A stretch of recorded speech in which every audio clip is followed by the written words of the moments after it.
Welcome, adventurers.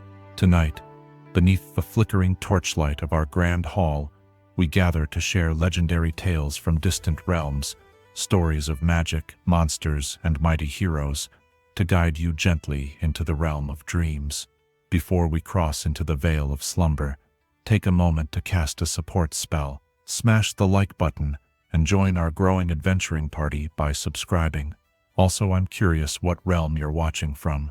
Whether you're tuning in from Waterdeep, the Sword Coast, or a cozy tavern in California, share your location in the comments below. Your presence strengthens our fellowship and helps our magical community grow ever stronger. Now, the dice have been rolled, and the time for storytelling has come. Get in a comfortable position, dim the lights, and let the journey begin. Chapter 1. The Discovery of Power. In the deepest archives of forgotten knowledge, where dust motes dance through shafts of amber light, lie records of humanity's greatest folly.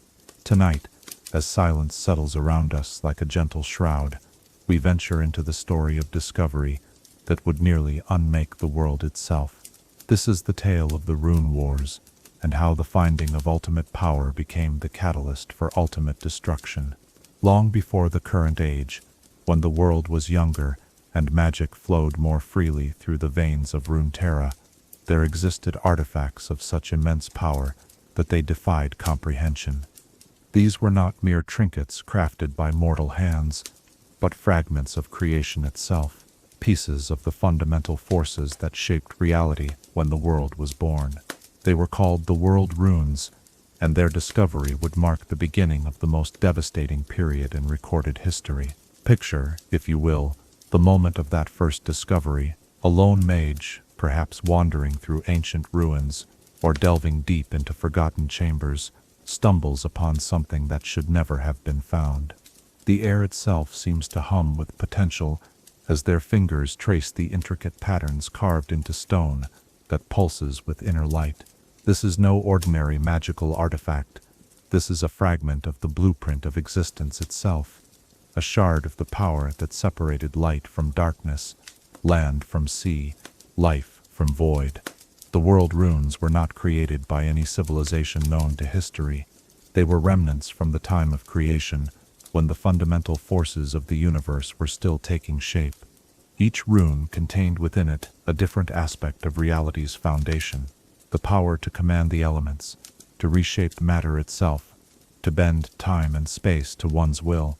They were tools that had been used to craft the very fabric of Runeterra, and now they lay scattered across the world, waiting to be found by those who would not understand their true nature. The first recorded discovery occurred in what would later become the Kingdom of Demacia, though the land bore a different name then. A group of scholars and mages, exploring the ruins of a civilization that had vanished without trace, uncovered a chamber deep beneath the earth. Within that chamber, nestled in a depression carved from a single piece of crystal, lay a rune that glowed with the soft blue light of captured starfire. As the lead scholar reached out to touch the artifact, the very air around them began to change. Reality seemed more malleable in the presence of the rune, as if the fundamental laws that governed existence had become suggestions rather than absolutes. The scholar's simple desire to understand the artifact's nature caused flowers to bloom from solid stone, water to flow upward in spiraling torrents, and the chamber itself to expand and contract like a breathing lung. Word of the discovery spread quickly through the networks of learning that connected the various kingdoms and city-states of that ancient time. Scholars, mages, and rulers all sought to understand what had been found, but understanding proved to be a dangerous pursuit. Each attempt to study the rune revealed new layers of its power, and with each revelation came the intoxicating realization that whoever possessed such an artifact could reshape the world according to their will. The first experiments were cautious, almost reverent. The scholars who had discovered the rune treated it with the respect due to something beyond mortal comprehension. They built careful safeguards around their research, establishing protocols to ensure that the artifact's power would never be misused. They understood, perhaps better than those who came after, that they were dealing with forces that could easily spiral beyond any hope of control. But knowledge, once revealed, cannot be contained forever. Other ruins were explored, other chambers discovered. More world runes emerged from their hiding places, each one unique in its particular aspect of power, each one representing a different fundamental force of creation. The rune of inspiration could spark innovation and creativity beyond mortal limits. The rune of domination could bend wills and reshape minds. The rune of precision could grant perfect understanding and flawless execution of any task. As news of these discoveries spread, the careful reverence of the first scholars began to give way to something far more dangerous: ambition. Rulers looked upon the world runes and saw the power to expand their kingdoms beyond all previous boundaries. Military leaders envisioned armies that could reshape battlefields with a thought. Mages dreamed of unlocking the deepest secrets of magic itself, of ascending to heights of power that would make them equals to the gods. The transformation was gradual at first. Individual kingdoms began to seek out their own world runes, mounting expeditions to distant lands in search of the ancient ruins that might contain these artifacts of ultimate power. What had begun as scholarly research evolved into a race for supremacy, as each nation sought to claim as many runes as possible before their rivals could do the same. The balance of power that had existed between the various kingdoms of Runeterra began to shift dramatically. Those who possessed world runes found themselves capable of achievements that bordered on the miraculous. Crops grew in abundance, even in the harshest climates. Armies could march across vast distances without fatigue. Cities rose from barren ground in a matter of days, their construction guided by power that made the impossible mundane.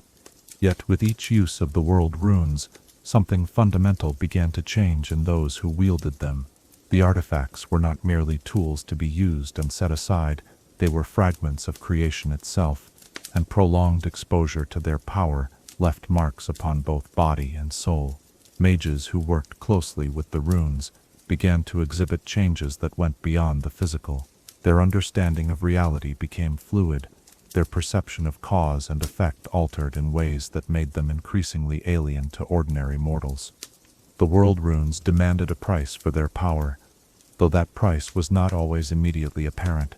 They fed upon the life force and will of those who used them, slowly transforming their wielders into something that was no longer entirely human.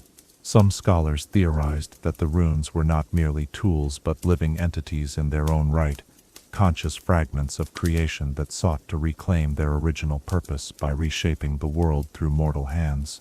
As more runes were discovered, and their power became better understood, the careful protocols established by the first scholars began to erode. The intoxicating nature of the artifacts made restraint increasingly difficult. Why limit oneself to small, careful uses of power when the runes offered the ability to reshape entire landscapes?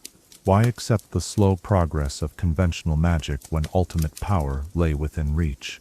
The seeds of the catastrophe that would follow were sown in these early days of discovery. Each use of a world rune made the next use easier to justify. Each success bred confidence that the power could be controlled, that the wielder was wise enough and strong enough to avoid the pitfalls that had claimed others. The very nature of the runes encouraged this hubris, as their power made those who used them feel invincible, capable of overcoming any obstacle through sheer force of will. Nations that had once cooperated in the pursuit of knowledge began to view each other with suspicion and fear. The presence of world runes in neighboring kingdoms represented an existential threat that could not be ignored.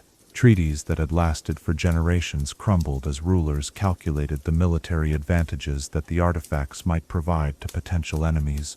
The delicate web of alliances and agreements that had maintained peace across Runeterra began to unravel. The transformation of the world runes from objects of study to instruments of policy marked a critical turning point in the history of Runeterra. What had begun as humanity's greatest discovery was becoming the foundation for humanity's greatest folly. The very power that could have elevated civilization to unprecedented heights was instead becoming the catalyst for a conflict that would nearly destroy everything that had been built over millennia of progress. As you settle into the comfort of rest tonight, perhaps you might consider the weight of discovery itself. When we uncover something of immense power, something that could change the very foundations of our world, how do we find the wisdom to use it responsibly rather than being consumed by its potential? Chapter 2: Seeds of Ambition. In the halls of power where whispered words carry the weight of destiny, ambition takes root like wildfire in dry grass. Tonight, we delve deeper into the growing hunger that consumed the hearts of rulers and mages alike, as the discovery of the world runes transformed from scholarly wonder into the most coveted prize in all of Runeterra. This is the story of how noble intentions gave way to consuming desire, and how the seeds of catastrophe were planted in the fertile soil of mortal ambition. The change did not happen overnight. In the early years following the first discoveries, there remained a sense of shared wonder among the various kingdoms and scholarly institutions of Runeterra.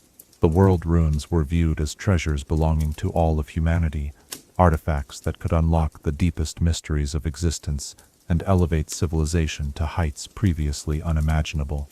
Conferences were held where researchers shared their findings, and protocols were established for the safe study and use of these incredible relics. But human nature, with all its flaws and desires, could not long resist the allure of ultimate power.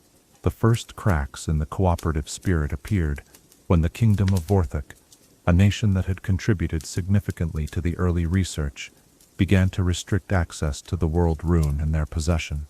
Their scholars argued that the artifact was too dangerous to be studied by multiple parties simultaneously, that centralized research would yield better results while minimizing the risk of accidents.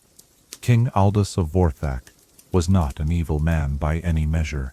History remembers him as a ruler who genuinely cared for his people and sought to improve their lives through the careful application of knowledge and resources. Yet even good intentions can become twisted when filtered through the intoxicating influence of power beyond mortal comprehension.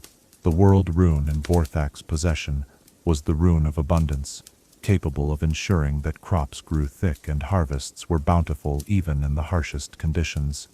The initial applications of the rune's power seemed entirely benevolent. Famines that had plagued the region for decades became a memory as the rune's influence spread across Vorthok's agricultural lands. Trade flourished as the kingdom became a reliable source of food for neighboring nations. The population grew and prospered, and King Aldous was hailed as a visionary leader who had unlocked the secret to permanent prosperity. Yet prosperity breeds its own form of corruption. As Vorthok's influence grew through their control of food production, neighboring kingdoms found themselves increasingly dependent on the rune-enhanced crops that only Vorthok could provide. What had begun as generous trade agreements gradually became tools of political leverage. The kingdom that controlled abundance could dictate terms to those who faced scarcity. Other nations watched Vorthok's rise with growing unease. The Grand Duchy of Merthir, which had long prided itself on its military prowess, began to view their neighbors' economic dominance as a threat to their own security. Duke Cassian, a veteran of countless border skirmishes, understood that wars were won as much through supply lines as through strategy.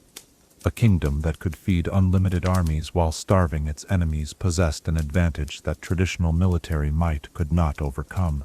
The duchy's response was swift and decisive. Expeditions were mounted to locate their own world rune, funded by the considerable wealth that Merthir had accumulated through centuries of successful military campaigns. The Duke's scholars were tasked with studying ancient texts and maps, searching for any clue that might lead to the discovery of an artifact that could match Vorthok's agricultural advantage. Fortune favored the determined, and within 2 years of beginning their search, Merthir's expeditions uncovered the Rune of Dominion buried beneath the ruins of an ancient fortress. This particular world rune carried within it the power to enhance military capabilities beyond mortal limits, armies that marched faster and farther without fatigue, weapons that struck with impossible precision, fortifications that could withstand any siege. The discovery of the Rune of Dominion marked the beginning of an arms race that would ultimately consume all of Runeterra. Duke Cassian's initial use of the artifact seemed reasonable and measured.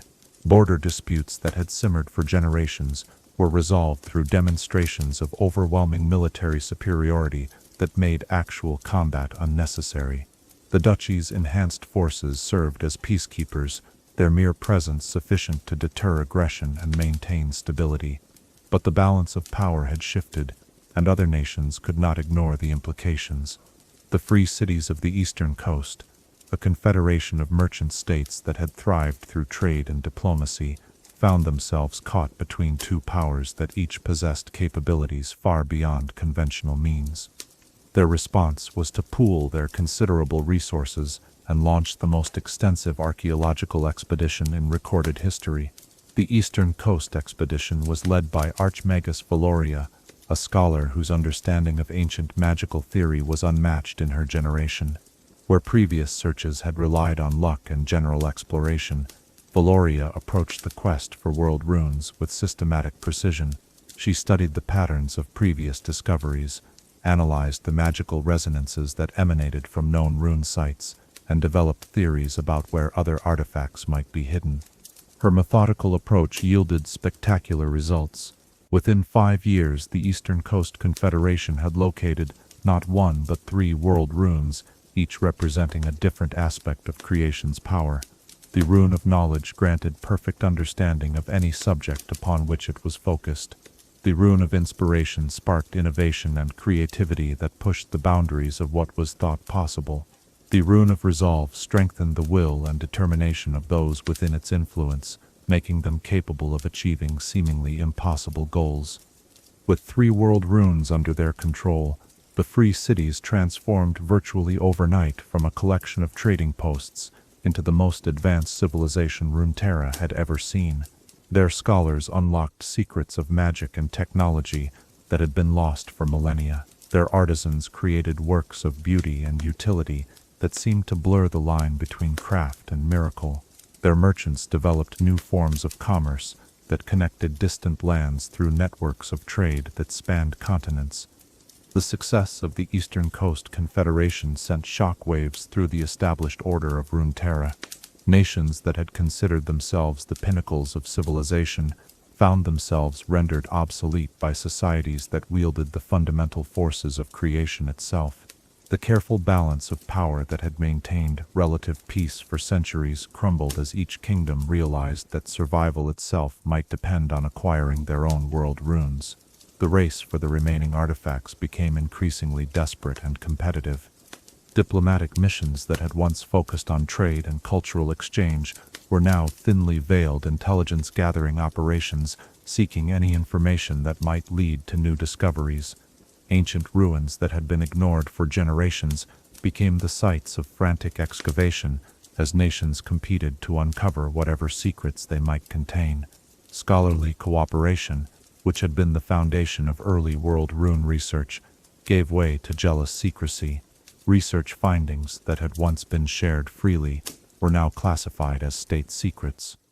Magical techniques developed through the study of the runes became closely guarded advantages that could mean the difference between a nation's prosperity and its destruction. The transformation of the world runes from objects of wonder into instruments of national power fundamentally altered the character of those who wielded them. Rulers who had once been guided by wisdom and restraint found themselves making decisions based on the capabilities that the artifacts provided rather than the principles that had previously governed their actions. The very presence of such immense power seemed to warp the judgment of even the most moral leaders. King Uldas of Vorthek, who had begun his use of the Rune of Abundance with the noble goal of feeding his people, gradually expanded his definition of appropriate usage. Why should other nations struggle with famine when Vorthek possessed the power to feed the world? Surely it was not only his right, but his responsibility to use the rune's power to impose agricultural stability on neighboring lands, whether they requested such intervention or not. Duke Cassian of Merthyr followed a similar progression, justifying increasingly aggressive uses of the Rune of Dominion as necessary measures to maintain peace and stability. Border disputes were settled through overwhelming displays of force that left no room for negotiation. Trade agreements were enforced through the implicit threat of military action. The Duke convinced himself that he was preventing larger conflicts by ensuring that smaller disputes were resolved quickly and decisively. Archmagus, Valoria, and the leadership of the Eastern Coast Confederation took a different but equally concerning approach. Their 3 world runes provided them with capabilities that seemed to place them above the concerns of ordinary mortals. Why should they be bound by the same limitations and restrictions that governed less enlightened societies? Their advanced understanding and capabilities gave them not only the power, but the responsibility to guide the development of civilization itself. Each group of world rune wielders developed their own justifications for why their use of the artifacts was not only appropriate but necessary. They convinced themselves that they were the responsible guardians of power, too great for lesser minds to comprehend. They argued that their enhanced capabilities came with enhanced responsibilities that required them to take actions that others might not understand or approve of. The corruption was subtle but inexorable. The world runes did not transform their wielders into monsters overnight, but rather gradually eroded the moral constraints that had previously governed their behavior. Each use of the artifacts made the next use easier to justify. Each success bred confidence that the power could be controlled and directed for benevolent purposes. Each victory convinced the wielders that they had found the key to solving problems that had plagued humanity for millennia. Yet beneath the surface of prosperity and advancement, tensions continued to build. The same capabilities that allowed each nation to achieve unprecedented success also represented existential threats to their neighbors. The rune of abundance could feed armies of any size, but it could also be used to create famines in enemy territory. The rune of dominion could maintain peace through superior military force, but it could also be used to conquer and subjugate neighboring lands. The Eastern Coast's combination of knowledge, inspiration, and resolve granted them the ability to solve any problem, but it also gave them the power to remake other societies according to their own vision of perfection. As the nations of Runeterra grew more powerful and more confident in their abilities, they also grew more suspicious of each other's intentions. The delicate web of treaties and agreements that had maintained peace began to strain under the weight of capabilities that made traditional diplomacy seem obsolete. Why negotiate when you possessed the power to simply impose your will? Why compromise when you could achieve total victory? The stage was being set for a conflict unlike any that Runeterra had ever seen. The world runes had elevated their wielders to heights of power that made them feel invincible, but they had also created a situation where each nation's security depended on ensuring that their rivals did not become too powerful. The very artifacts that could have elevated all of civilization had instead become the seeds of its potential destruction. As you contemplate the quiet of this evening, consider how easily noble intentions can become twisted when combined with unlimited power. What safeguards might we establish in our own lives to ensure that our capabilities serve our principles, rather than our principles being shaped by our capabilities? Chapter 3. The First Conflicts. In the twilight hours when shadows lengthen and the world holds its breath, we witness the moment when tension transforms into action, when suspicion erupts into violence. Tonight we explore how the growing ambitions surrounding the world runes finally spilled over into the first conflicts of what would become the most devastating war in Runeterra's history. These were not yet the reality-shattering battles that would later scar the world, but rather the tentative first steps toward an abyss that none could yet imagine. The spark that ignited the first conflict came from an unexpected source, not from the major powers that possessed world runes, but from a smaller nation that had been excluded from the growing circle of enhanced civilizations. The kingdom of Kalos had once been a prosperous trading partner to all the great powers, their strategic location making them valuable allies, and their skilled craftsmen producing goods that were sought after across Runeterra. But as the world rune-enhanced nations grew in power and capability, Kalos found itself increasingly marginalized. Vorthak's agricultural abundance made Kalos's carefully cultivated farmlands seem primitive and inefficient. Murther's enhanced military capabilities rendered Kalos's traditional defensive strategies obsolete. The Eastern Coast's advanced magical innovations made the kingdom's artisans feel like children playing with toys.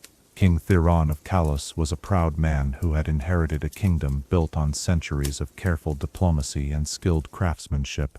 He watched with growing alarm as his nation's relevance diminished with each passing season. Trade agreements that had lasted for generations were terminated as the enhanced powers found they could produce everything they needed through the application of world rune magic. Defensive pacts became meaningless when potential threats possessed capabilities that conventional armies could not hope to counter. The breaking point came during what historians would later call the incident at Copper Falls. A merchant caravan from Kalos had been traveling through disputed border territory that lay between Vorthak and Merthir when it was caught in a demonstration of world rune power. Duke Cassian had been using the Rune of Dominion to project his military capabilities as a warning to Vorthak, creating a display of force that involved reshaping the very landscape to demonstrate what his enhanced armies could accomplish. The caravan, unfortunately, was in the wrong place at the wrong time. The rune's power, channeled through Merthir's forces, transformed the rocky terrain into a perfectly defensible fortress in a matter of minutes. The merchant wagons and their guards found themselves trapped within walls that had sprung from the earth itself, their horses panicking at the unnatural transformation of familiar ground into something alien and threatening. No lives were lost in the incident, but the message was clear. The enhanced powers could reshape the world around them with casual ease, and ordinary mortals caught in their path were of no more concern than insects in a farmer's field. King Theron demanded an explanation and reparations for the disruption to his kingdom's trade, but his protests were dismissed with polite indifference. What concern were the complaints of a conventional kingdom to powers that could remake reality itself? The dismissive response to Kalos's legitimate grievances revealed the growing arrogance of the world rune wielders. They had become so accustomed to their enhanced capabilities that they no longer considered themselves bound by the same rules that governed interactions between ordinary nations. Their power had elevated them above such mundane concerns as diplomatic protocol and international law. King Theron's response was born of desperation rather than wisdom. If conventional diplomacy could not secure his kingdom's rights, then perhaps unconventional methods would prove more effective. He authorized a secret mission to locate and claim a world rune for Kalos, reasoning that only by joining the ranks of the enhanced powers could his nation hope to secure its future. The mission was led by Sir Marcus Ironhold, Kalos's most skilled knight and a man renowned for his tactical brilliance. Working with limited resources and facing competition from far wealthier expeditions, Sir Marcus relied on cunning and determination to locate what others had missed. His team focused on sites that had been overlooked by the major powers, smaller ruins that seemed unlikely to contain such valuable artifacts. Their persistence was rewarded when they discovered the Rune of Wrath buried beneath a forgotten battlefield where ancient armies had clashed in wars whose causes had been lost to time. The artifact pulsed with dark energy that spoke of conflict and vengeance, of the primal fury that drives mortals to destroy everything they cannot possess. It was perhaps the most dangerous of all the world runes, for it amplified not wisdom or creativity, but the destructive impulses that lurk within every heart. Sir Marcus felt the rune's influence the moment his gauntleted hand touched its surface. Rage flooded through him, not his own anger, but a cosmic fury that seemed to encompass all the injustices and humiliations that had ever been suffered by the powerless at the hands of the mighty. For a brief moment, he understood what it meant to possess the power to right every wrong through the simple application of overwhelming force. The knight's training and discipline allowed him to resist the rune's immediate influence, but the artifact's presence began to change him even as he carried it back to Kalos. Each slight, each dismissive comment from representatives of the enhanced powers, each reminder of his kingdom's diminished status fed the growing fire that the rune kindled within his heart. By the time he reached the capital, Sir Marcus had become something more and less than the man who had departed on the mission. King Theron's first use of the Rune of Wrath was intended as a demonstration rather than an act of war. He chose to target a border outpost that Merthir had established in territory that Kalos claimed as its own. The Duke's forces had built the outpost using the Rune of Dominion's power, creating fortifications that seemed impregnable to conventional assault. It was a deliberate provocation, a symbol of how the enhanced powers could simply take what they wanted without regard for established law or custom. The attack came without warning in the pre-dawn hours, when the mist still clung to the valleys, and the world was wrapped in grey silence. Sir Marcus led a force of barely 200 knights against fortifications that housed 3 times that number of Merthyr's enhanced soldiers. By all conventional military logic, the assault should have been a disaster that ended with the complete destruction of Kalos's forces. Instead, the Rune of Wrath transformed the attacking knights into instruments of destruction that defied all rational explanation. Their weapons struck with the force of thunderbolts, shattering stone and steel as if they were made of clay. Their armor turned aside blows that should have felled them, while their horses charged across terrain that should have been impassable. Most unnaturally of all, fear seemed to have abandoned them entirely, replaced by a cold fury that made them capable of continuing their assault even when wounded nearly unto death. The outpost fell within an hour, its supposedly impregnable walls reduced to rubble by an attack that seemed to violate every principle of military strategy. The survivors spoke in hushed tones of knights who fought like demons, whose eyes burned with an inner fire that seemed to come from some realm beyond mortal understanding. Duke Cassian's enhanced soldiers, accustomed to their own supernatural advantages, found themselves facing an enemy that matched their capabilities through entirely different means. The fall of the outpost sent shockwaves through all the enhanced powers. For the first time since the discovery of the world runes, one of their advantages had been directly challenged and defeated. The comfortable assumption that their enhanced capabilities made them invulnerable to conventional threats was shattered in a single morning's work by a kingdom they had dismissed as irrelevant. Merthyr's response was swift and overwhelming. Duke Cassian, his pride wounded by the unexpected defeat, assembled an army enhanced by the full power of the Rune of Dominion and marched on Kalos's capital. His forces moved with supernatural speed and coordination, covering distances that should have taken weeks in a matter of days. The very earth seemed to reshape itself to ease their passage, while their weapons and armor gleamed with an inner light that spoke of power beyond mortal crafting. King Theron met them at the Battle of Thornfield, a stretch of rolling countryside that had once been known for its peaceful beauty. The conflict that followed would forever change the nature of warfare on Runeterra, for it was the first direct confrontation between armies enhanced by world rune magic. The very landscape bore witness to powers that reshaped reality according to the will of their wielders. Sir Marcus led the charge once again, the Rune of Wrath transforming his knights into harbingers of destruction that carved through Merthyr's enhanced forces like a sword through silk. But Duke Cassian's army possessed advantages that mere fury could not overcome. Their weapons never missed their targets, their formations moved with perfect coordination, and their resolve never wavered even in the face of supernatural opposition. The battle raged for 3 days and 3 nights, neither side able to claim decisive victory despite losses that would have ended any conventional conflict.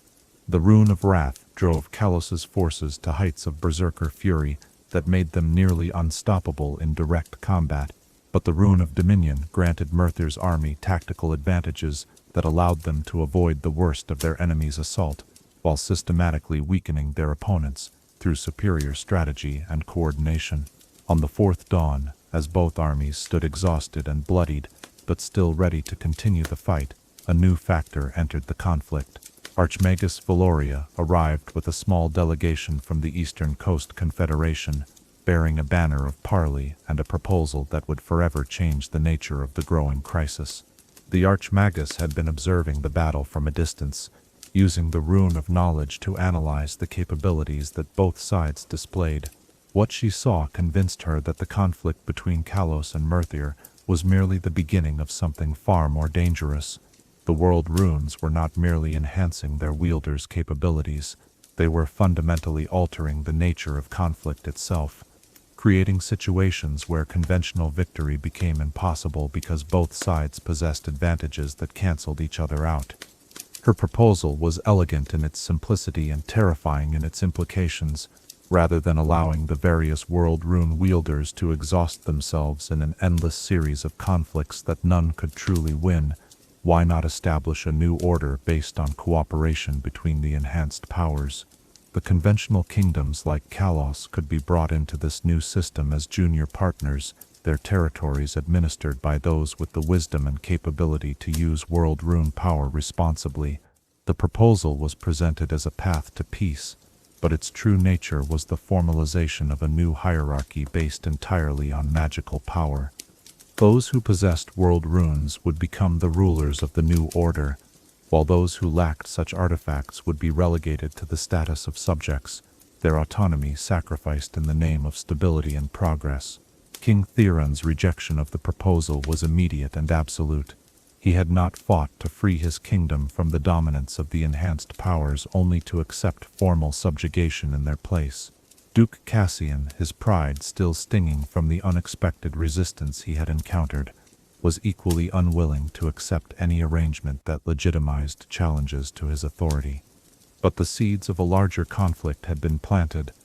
The Battle of Thornfield had demonstrated that World Rune-enhanced forces could be matched by other World Rune-enhanced forces, but only at the cost of destruction that threatened to consume everything around them. The careful balance of power that had maintained relative peace was collapsing, and each side was beginning to realize that their security might depend on ensuring that their rivals possessed no power at all. As you settle into the comfort of rest, consider how quickly misunderstanding can escalate into violence when pride and fear cloud judgment. What role does humility play in preventing conflicts that might otherwise spiral beyond all hope of peaceful resolution? Chapter 4: Escalation Beyond Control. In the depths of night, when reason sleeps and passion rules the heart, we witness how small flames can become conflagrations that consume entire worlds. Tonight, we explore the tragic transformation of isolated conflicts into something far more terrible, the moment when the wielders of world runes realized that their power had grown beyond their ability to control it. This is the story of how what began as territorial disputes evolved into a war that threatened the very fabric of reality itself. The aftermath of the Battle of Thornfield sent ripples of unease across every nation in Runeterra. For the first time, the enhanced powers had demonstrated their willingness to use world rune magic in direct military confrontation, and the results had been both spectacular and terrifying. The very landscape where the battle had been fought bore permanent scars, areas where the earth had been fused into glass by supernatural heat, groves where the trees had grown into impossible spirals under the influence of reality-warping magic, and pools of water that flowed upward in defiance of natural law. King Aldous of Vorthak, who had thus far used his rune of abundance only for peaceful purposes, found himself forced to reconsider his position. The violence at Thornfield had demonstrated that restraint was not necessarily mutual among the world rune wielders. If his neighbors were willing to wage war using the fundamental forces of creation, then his own peaceful kingdom might be nothing more than an easy target for those with fewer scruples. The transformation of Vorthak's policies began subtly, almost imperceptibly. The kingdom's abundant harvests, which had previously been shared generously with trading partners, became subject to increasingly strict conditions. Nations that wished to purchase Vorthak's rune-enhanced crops were required to sign detailed agreements that included military cooperation clauses and territorial concessions. What had once been simple commerce became a web of obligations that bound Vorthak's customers ever more tightly to the kingdom's interests. When the mountain kingdom of Drakmor refused to accept these new terms, King Aldous demonstrated that the Rune of Abundance could be used for purposes other than prosperity. The same power that could make crops grow in the harshest conditions could also cause them to wither and die. Drakmor's harvests failed completely over 3 consecutive seasons, and the proud mountain folk found themselves facing starvation unless they accepted Vorthak's increasingly demanding terms. The weapon of famine proved devastatingly effective. Unlike military conquest, which could be resisted through force of arms, agricultural manipulation left no clear enemy to fight. The crops simply failed, the livestock sickened and died, and the very soil seemed to lose its fertility. Drakmor's attempts to seek aid from other nations were frustrated by their own dependence on Vorthak's enhanced agriculture. No kingdom could afford to antagonize the source of their food security for the sake of a distant mountain realm. Duke Cassian of Merthyr watched Vorthak's expansion of influence with growing alarm. His own kingdom had relied heavily on the agricultural abundance that Vorthak provided, but the recent demonstration of that power being used as a weapon forced him to reconsider his position. If Vorthak could starve Drakmor into submission, what was to prevent them from doing the same to any kingdom that opposed their will? The Duke's response was to expand his own use of the Rune of Dominion beyond mere military enhancement. If Vorthak could control others through their dependence on food, then Merthyr would ensure its independence through the application of superior force. The duchy's enhanced armies began a systematic campaign of territorial expansion, justified as necessary security measures to protect against the growing threat posed by their neighbors' world rune capabilities. The expansion began with the annexation of several small border territories that had historically served as neutral buffers between the major powers. The Duke argued that these lands were too strategically important to remain in the hands of rulers who lacked the power to defend them properly. Better that they should be administered by those with the capability to ensure their security and prosperity. The enhanced forces that Merthyr deployed made resistance futile. Armies that might have held defensive positions for months were overrun in hours by soldiers who moved with supernatural coordination and struck with impossible precision. Fortifications that had stood for centuries crumbled before weapons that seemed to ignore the normal limitations of siege warfare. Most demoralizing of all, the very landscape seemed to cooperate with the invading forces, as the Rune of Dominion shaped terrain to favor Merthyr's tactical advantages. Archmagus Valoria and the Eastern Coast Confederation initially attempted to maintain their position as neutral observers, using their combination of knowledge, inspiration, and resolve to analyze the growing crisis and propose solutions. But neutrality became increasingly difficult to maintain as both Vorthak and Merthyr began to view the Confederation's enhanced capabilities as potential threats that could tip the balance of power in favor of their rivals.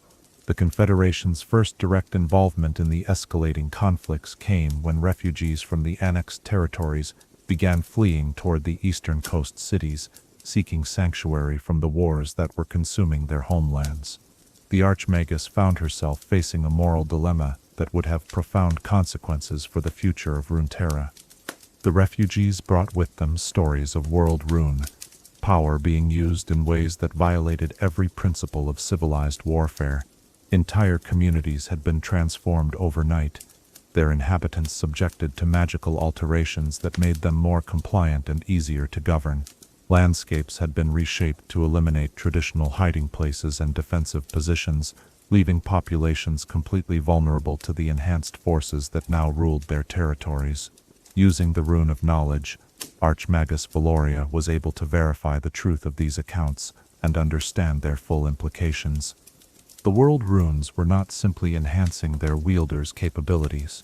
They were fundamentally altering the nature of power itself, creating possibilities for control and domination that had never before existed in the history of civilization. Her response was to propose the establishment of sanctuary cities along the eastern coast, protected by the Confederation's own world rune capabilities and open to all refugees, regardless of their origins or allegiances. It seemed like a humanitarian gesture, but it had the practical effect of drawing the Confederation directly into the growing conflict. Both Vorthak and Merthyr viewed the sanctuary cities as unacceptable challenges to their authority.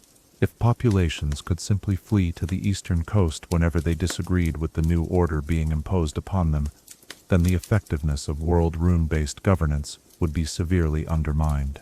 The Confederation's interference threatened to undo everything that the other powers had worked to achieve. King Theron of Kalos, meanwhile, had been using the Rune of Wrath to transform his kingdom into something that bore little resemblance to its former self. The artifact's influence had spread far beyond the military, permeating every aspect of Kalos society and creating a culture of righteous fury that viewed compromise as weakness and moderation as betrayal. The knights who had fought at Thornfield had become the core of a new order that saw conflict not as a regrettable necessity, but as a purifying force that revealed truth through the crucible of combat. Under the rune's influence, they developed a philosophy that justified any action taken in pursuit of what they perceived as justice, regardless of the consequences for innocent bystanders. This philosophy led to the first use of world rune power against civilian populations, when Kalos launched what they called the cleansing of Mareth Valley. The valley had been home to a community of scholars and artisans who had attempted to remain neutral in the growing conflicts, focusing on their research and craftsmanship, while the world around them descended into chaos. Sir Marcus, now completely transformed by his exposure to the Rune of Wrath, led a force that systematically destroyed every settlement in the valley. The inhabitants were not killed outright but rather subjected to the rune's influence until they either embraced the philosophy of righteous fury or fled into the wilderness. The valley's libraries were burned, its workshops demolished, and its fields salted to ensure that nothing could grow there again. The justification for this destruction was that neutrality itself was a form of collaboration with injustice. In a world where some possessed the power to reshape reality, while others suffered under conventional limitations, there could be no innocent bystanders. Every person who was not actively working to overthrow the existing order was complicit in maintaining it. The cleansing of Mareth Valley marked a critical turning point in the escalating conflicts. For the first time, world rune power had been used not to achieve military objectives, but to enforce ideological conformity. The implications were clear to all who witnessed the aftermath. The enhanced powers were no longer content to simply defeat their enemies, but sought to remake the world according to their own vision of how it should be ordered. The other world rune wielders watched the destruction with growing alarm, not because they disagreed with the use of such power, but because they recognized the precedent it established. If Kalos could justify the complete destruction of a neutral community in the name of ideological purity, then what was to prevent the other powers from taking similar actions against any population that failed to meet their standards? The fear of being subjected to similar treatment drove the remaining unconventional kingdoms to desperate measures. Alliances were formed between traditional enemies, united only by their shared vulnerability to world rune-enhanced aggression. Ancient treasuries were emptied to fund expeditions, seeking any artifact that might provide protection against the growing threat. Diplomatic missions were sent to the most remote corners of Runeterra, seeking allies among peoples who had previously been considered too primitive or isolated to matter. These desperate measures yielded unexpected results when a coalition of smaller kingdoms succeeded in locating 2 more world runes hidden in sites that the major powers had overlooked.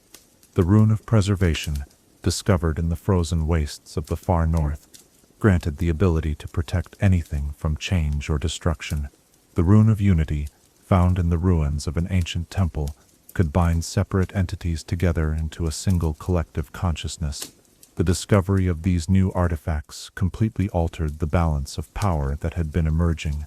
Suddenly, the conventional kingdoms possessed the means to defend themselves against world rune-enhanced aggression, but at the cost of fundamentally altering their own nature. The Rune of Preservation could protect them from conquest, but only by freezing their societies in unchanging stasis. The Rune of Unity could give them the coordination needed to resist enhanced forces, but only by sacrificing the individual autonomy that they had been fighting to preserve. The stage was now set for a conflict that would involve not just competing armies but competing visions of what civilization itself should become. Each faction possessed the power to reshape reality according to their own philosophy, but none possessed the wisdom to understand the full consequences of using such power. The world runes had given them the ability to achieve anything they could imagine, but they had not provided the wisdom to imagine responsibly. As the various powers began to prepare for what all recognized would be a decisive confrontation, the very foundations of reality began to strain under the weight of so much concentrated magical force. The world runes were fragments of creation itself, never meant to be used simultaneously in close proximity. Their combined influence was beginning to create distortions in the fabric of existence that threatened consequences far beyond anything that their wielders intended or could control. The point of no return was rapidly approaching. though none of the participants fully understood what they were rushing toward. Each faction believed that one final demonstration of overwhelming force would compel their rivals to accept the new order that they sought to impose. None realized that the very act of using so much world rune power simultaneously would unleash forces that would make the concept of victory meaningless. As you rest in the peaceful quiet of this evening, perhaps consider how the pursuit of security through strength can become a cycle that ultimately destroys what we seek to protect. When does the medicine become more dangerous than the disease it was meant to cure? Chapter 5. The Unleashing. In the darkest hour before dawn, when the veil between worlds grows thin and possibility bleeds through reality's wounds, we witness the moment when mortal ambition shattered the very foundations of existence. Tonight, we stand at the precipice of the great catastrophe, watching as the wielders of world runes made the choice that would transform their conflicts from mere warfare into an apocalyptic reshaping of reality itself. This is the story of the unleashing when the fragments of creation were turned against creation itself. The final convergence began on the plains of Karvith, a vast expanse of grassland that had served as neutral territory between the warring powers. It was here that representatives from all factions had agreed to meet, for what everyone understood would be the last attempt at peaceful resolution before total war consumed Runeterra. The irony was not lost on historians that humanity's greatest catastrophe would begin at a gathering intended to prevent it.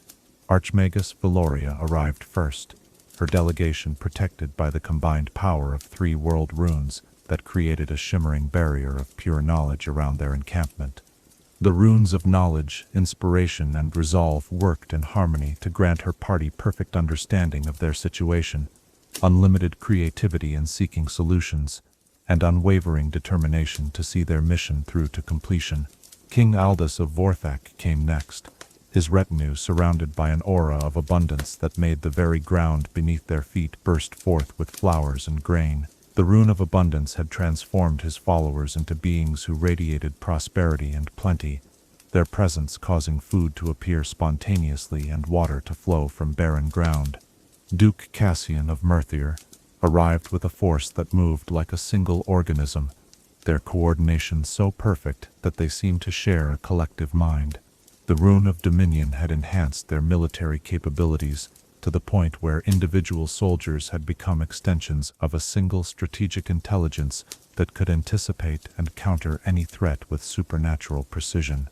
King Theron of Kalos brought with him an honor guard, whose eyes burned with inner fire, and whose weapons hummed with barely contained fury. The rune of wrath had transformed them into avatars of righteous anger, their very presence causing the air to shimmer with heat and the ground to crack beneath their feet. The coalition of smaller kingdoms arrived last, their representatives bearing the protective power of the rune of preservation and the collective consciousness granted by the rune of unity. They moved as one mind in many bodies, their individual personalities subsumed into a gestalt intelligence that could think and act with perfect coordination. As the delegations established their camps around the designated meeting ground, the very air began to thrum with magical energy. 7 world runes, each representing a fundamental aspect of creation's power, had never before been brought into such close proximity. The artifacts' combined influence created distortions in reality that made the natural world behave in increasingly erratic ways. The negotiations themselves were doomed from the beginning. Each faction had come not to seek compromise, but to demand capitulation from their rivals. The world runes had given them power beyond mortal comprehension, and that power had convinced each group that they alone possessed the wisdom and capability necessary to guide civilization's future. Archmagus Valoria opened the discussions by presenting what she called the rational solution, a detailed plan for reorganizing all of Runeterra according to principles derived from perfect knowledge and unlimited inspiration. Under her proposal, the Eastern Coast Confederation would serve as a council of philosopher kings, using their enhanced wisdom to make decisions for the benefit of all humanity. King Aldous countered with the natural order, arguing that Vorthak's control of food production made them the logical leaders of any new civilization. His plan would divide the world into agricultural zones, administered by those with the power to ensure eternal abundance, while other nations would serve as specialized communities focused on particular crafts or services. Duke Cassian rejected both proposals in favor of the disciplined hierarchy, a military organization that would bring order and stability to a chaotic world through the application of superior strategic thinking and coordinated action. Under his system, Merthir would serve as the supreme command authority, with all other territories organized as supporting elements in a vast military machine. King Theron's proposal was the most radical of all the Great Cleansing, which would involve using world rune power to remake the entire world according to principles of absolute justice. All existing institutions would be destroyed and rebuilt from the ground up, with only those who proved themselves worthy through trial by combat, earning the right to participate in the new order. The coalition of smaller kingdoms offered the Eternal Compact, which would preserve all existing territories and populations in their current state, while preventing any further changes or conflicts through the combined power of preservation and unity. Under their plan, the world would achieve perfect stability at the cost of all future growth and development. As each proposal was presented and debated, the tensions between the delegations grew increasingly volatile. The world rune's influence made compromise seem not just undesirable but literally impossible to conceive. Each artifact enhanced certain aspects of thinking while diminishing others, creating mental blind spots that prevented their wielders from truly understanding alternative perspectives. The breaking point came when Sir Marcus, his mind completely consumed by the Rune of Wrath's influence, declared that words were meaningless in the face of cosmic injustice. Standing before the assembled representatives, he drew his sword and challenged anyone who opposed Callus's vision to prove their worth through combat. The gesture was not meant as a formal duel but as a rejection of diplomacy itself in favor of trial by battle. Archmagus Valoria's response was swift and devastating. Using the Rune of Knowledge, she analyzed Sir Marcus's challenge and identified it as a deliberate provocation designed to derail the negotiations. Her retort was to demonstrate the futility of force in the face of perfect understanding by creating an illusion that showed Sir Marcus exactly how his challenge would unfold, his inevitable defeat, the escalation that would follow, and the ultimate destruction that awaited all participants. But the Rune of Wrath would not permit its wielder to accept such humiliation. Sir Marcus struck at the illusion with his enchanted blade, and the collision between the Rune of Wrath's fury and the Rune of Knowledge's perfect understanding created the first reality fracture, a crack in the fundamental structure of existence itself. The fracture was small at first, no larger than a human hand, but it pulsed with energies that made the assembled world runes resonate in harmony for the first time since their creation. The fragments of the universe's blueprint were recognizing each other, and their reunion was beginning to activate powers that had been dormant since the moment of creation itself. Duke Cassian, recognizing the danger, attempted to use the Rune of Dominion to impose order on the chaotic energies that were beginning to emerge from the fracture. His intervention only made the situation worse, as the rune's power to command and control collided with forces that predated the very concept of authority. The fracture widened, and through it began to seep energies that belonged to the space between realities. King Aldous tried to contain the growing catastrophe by using the Rune of Abundance to feed the fracture with so much life energy that it would be forced to close. Instead, his intervention caused the crack to begin sprouting impossible geometries, structures that existed in more dimensions than the human mind could comprehend, growing at angles that led nowhere and everywhere simultaneously. The coalition of smaller kingdoms attempted to preserve the status quo by using their combined runes to freeze the fracture in its current state and bind all the participants into a collective consciousness that could coordinate a response. Their intervention transformed the crisis from a localized phenomenon into something that began affecting the fundamental laws of physics across the entire continent. As reality warped and twisted around the conflicting influences of 7 world runes operating simultaneously, the assembled representatives finally began to understand what they had unleashed. These artifacts were not tools to be used by mortals, but fragments of the creative force that had shaped the universe itself. Bringing them together and using them in opposition to each other was causing the very foundations of existence to unravel. The first wave of destruction radiated outward from the plains of Karvith like ripples from a stone dropped into still water. But these ripples carried with them the power to remake everything they touched. Forests transformed into crystalline structures that sang with voices that had never been heard. Rivers began flowing upward into the sky, their waters taking on properties that defied every known law of nature. Mountains grew and shrank in rhythm with heartbeats that belonged to no living creature. Cities hundreds of miles away found their populations spontaneously developing magical abilities that their minds could not process. Some inhabitants began aging in reverse, growing younger with each passing hour until they vanished entirely. Others found themselves able to see through time itself, witnessing past and future simultaneously until the overload of information drove them to madness. The very concepts of distance and direction became unreliable as space itself began to warp under the influence of competing world rune energies. Travelers who walked east might find themselves moving west, while journeys that should have taken days could be completed in minutes, or might last for years without reaching their destination. At the epicenter of the catastrophe, the 7 delegations found themselves trapped within a bubble of twisted reality, where the normal rules of existence no longer applied.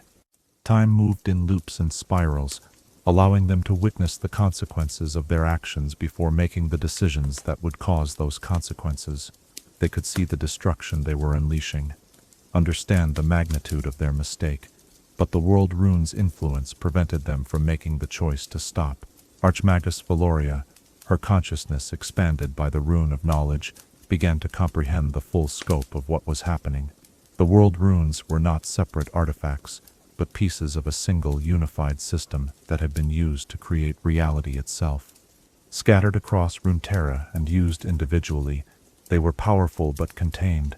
Brought together and used in conflict, they were attempting to resume their original function, the total reorganization of existence according to their wielders' combined will. The problem was that their wielders possessed no unified will. Each faction wanted to remake the world according to their own vision, and the world runes were trying to satisfy all of these contradictory desires simultaneously. The result was a reality storm that threatened to tear apart the very fabric of existence and replace it with something that combined all possibilities and therefore achieved none of them. King Theron, his mind still burning with the rune of Wrath's fury, made the decision that would transform a catastrophic accident into a deliberate act of cosmic vandalism. Rather than attempting to contain the growing disaster, he chose to embrace it, using his artifact's power to feed the reality storm with pure destructive force. If the world could not be remade according to justice, then perhaps it deserved to be unmade entirely. His choice triggered a cascade of similar decisions from the other faction leaders.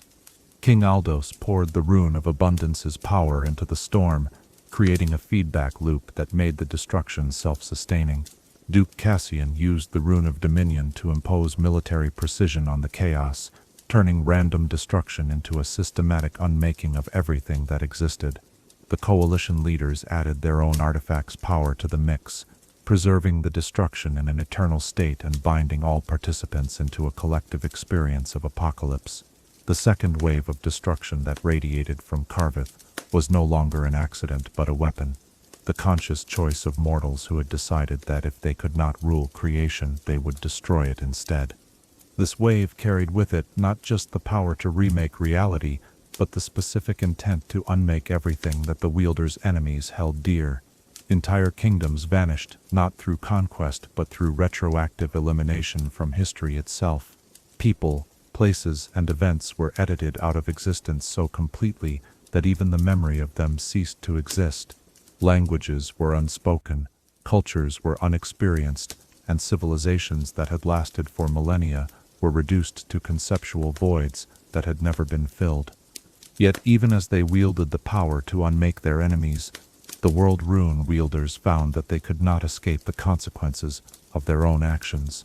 The reality storm they had created was beyond their ability to control or direct.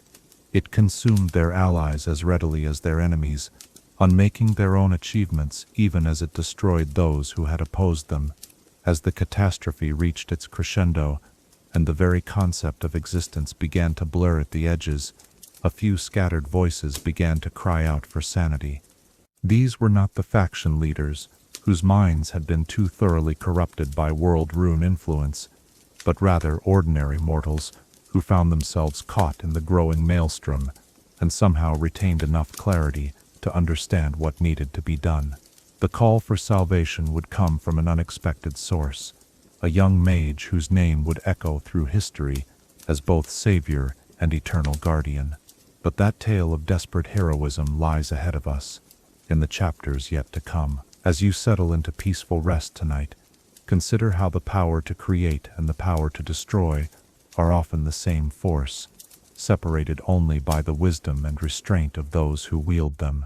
What responsibility do we bear for the consequences of our capabilities, even when those consequences extend far beyond what we intended? Chapter 6. A World Transformed.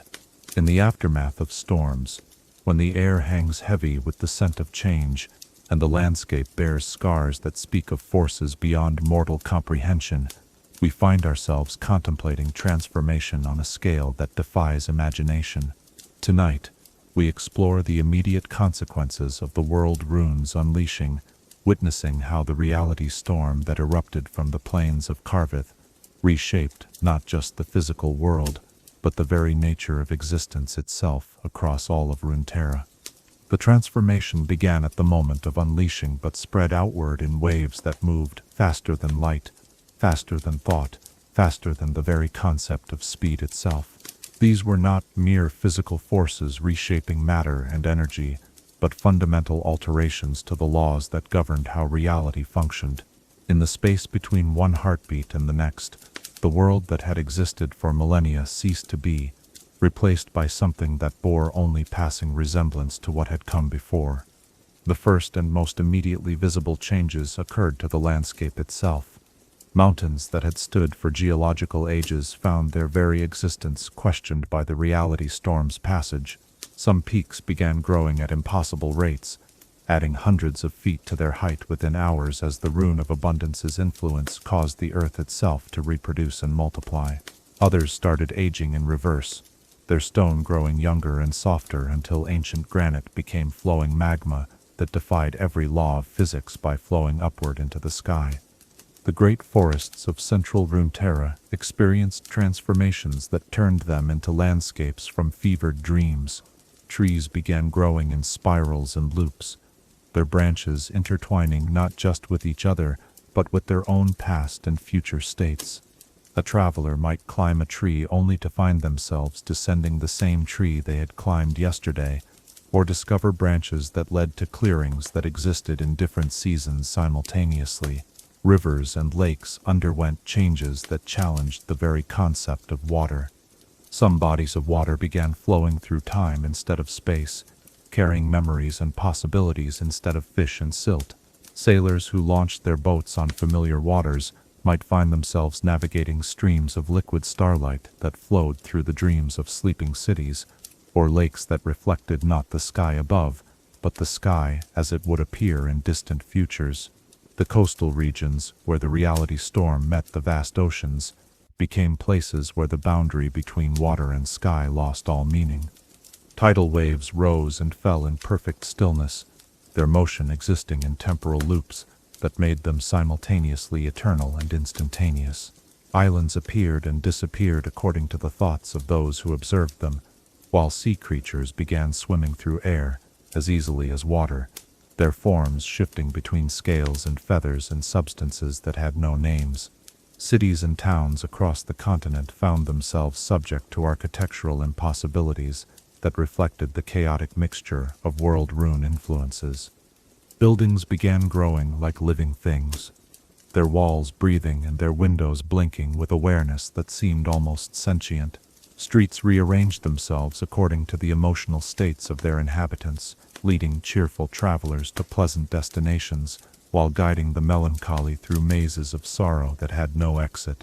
The great capital of Demacia, with its proud tradition of order and stability, found its famous petricite walls beginning to sing with voices that spoke of futures that might never come to pass. The magical stone that had been quarried to suppress arcane energies instead began amplifying them, turning the city into a resonance chamber for prophetic visions that drove many inhabitants to madness with their clarity and contradictions. In the scholarly libraries of the eastern coast, books began writing themselves, their pages filling with knowledge that existed only in the spaces between thoughts. Scholars who attempted to read these spontaneously generated texts found themselves learning languages that had never been spoken and understanding concepts that had no basis in any known reality. Some gained insights that elevated their minds to near-divine levels of comprehension, while others were driven insane by truths too large for mortal consciousness to contain. The transformation of living beings proved even more dramatic than the changes to inanimate matter. Humans, animals, and plants alike found themselves subject to alterations that reflected the chaotic mixture of world rune energies that continued to ripple across the continent. Some populations began aging according to their emotional states, rather than the passage of time, growing older when they felt despair and younger when they experienced joy. Children born during the reality storm's passage exhibited capabilities that challenged every understanding of what it meant to be human. Some could see through the layers of reality to perceive the underlying magical structures that held the world together. Others developed the ability to communicate directly with the transformed landscape, learning the new languages that rocks and trees and rivers had begun to speak. Animals underwent changes that blurred the boundaries between species and between the natural and supernatural. Horses began galloping across the sky as easily as across the ground, their hooves leaving trails of starlight that persisted for days. Birds discovered they could fly through solid matter, treating stone and steel as if they were merely denser forms of air. Fish learned to swim through earth and stone, creating underwater ecosystems in the hearts of mountains and deep beneath the floors of valleys. The very concepts of life and death became fluid in regions where the reality storm's influence was strongest. Plants that had died centuries ago began sprouting new growth, their roots drawing sustenance from memories of rain that had fallen in distant decades. Animals that had been dead for generations returned as echo creatures that existed partially in the past and partially in the present, hunting prey that might not be born for years to come. Magic itself, which had once followed predictable patterns and required careful study to master, became as unpredictable and dangerous as a wild storm. Spells that had been cast successfully for generations began producing random effects that bore no relationship to their intended purpose. A simple cantrip meant to light a fire might instead cause flowers to grow from a mage's fingertips, or summon rain that fell upward, or create music that could be seen rather than heard. The most skilled wizards and sorcerers found their carefully accumulated knowledge rendered useless by the new rules that governed magical practice. Incantations that had once channeled specific energies now tapped into the chaotic forces left behind by the world rune's conflict, producing results that could range from miraculous healing to catastrophic destruction with no warning or apparent pattern. Some mages attempted to adapt to the new conditions by abandoning traditional magical theory in favor of intuitive approaches that relied on emotional resonance with the transformed magical fields. These practitioners discovered that their feelings and intentions could shape reality directly without the need for complex rituals or carefully prepared components. However, this newfound power came at the cost of predictability and control, as their magic reflected their subconscious desires as much as their conscious will. The social and political structures that had governed Runeterra for centuries found themselves completely inadequate to deal with the new reality. Kingdoms whose borders had been clearly defined by geography discovered that their territories now shifted and flowed according to the collective will of their inhabitants. A city might find itself relocated to an entirely different continent overnight, or discover that its streets now led to destinations in neighboring kingdoms without any intervening travel.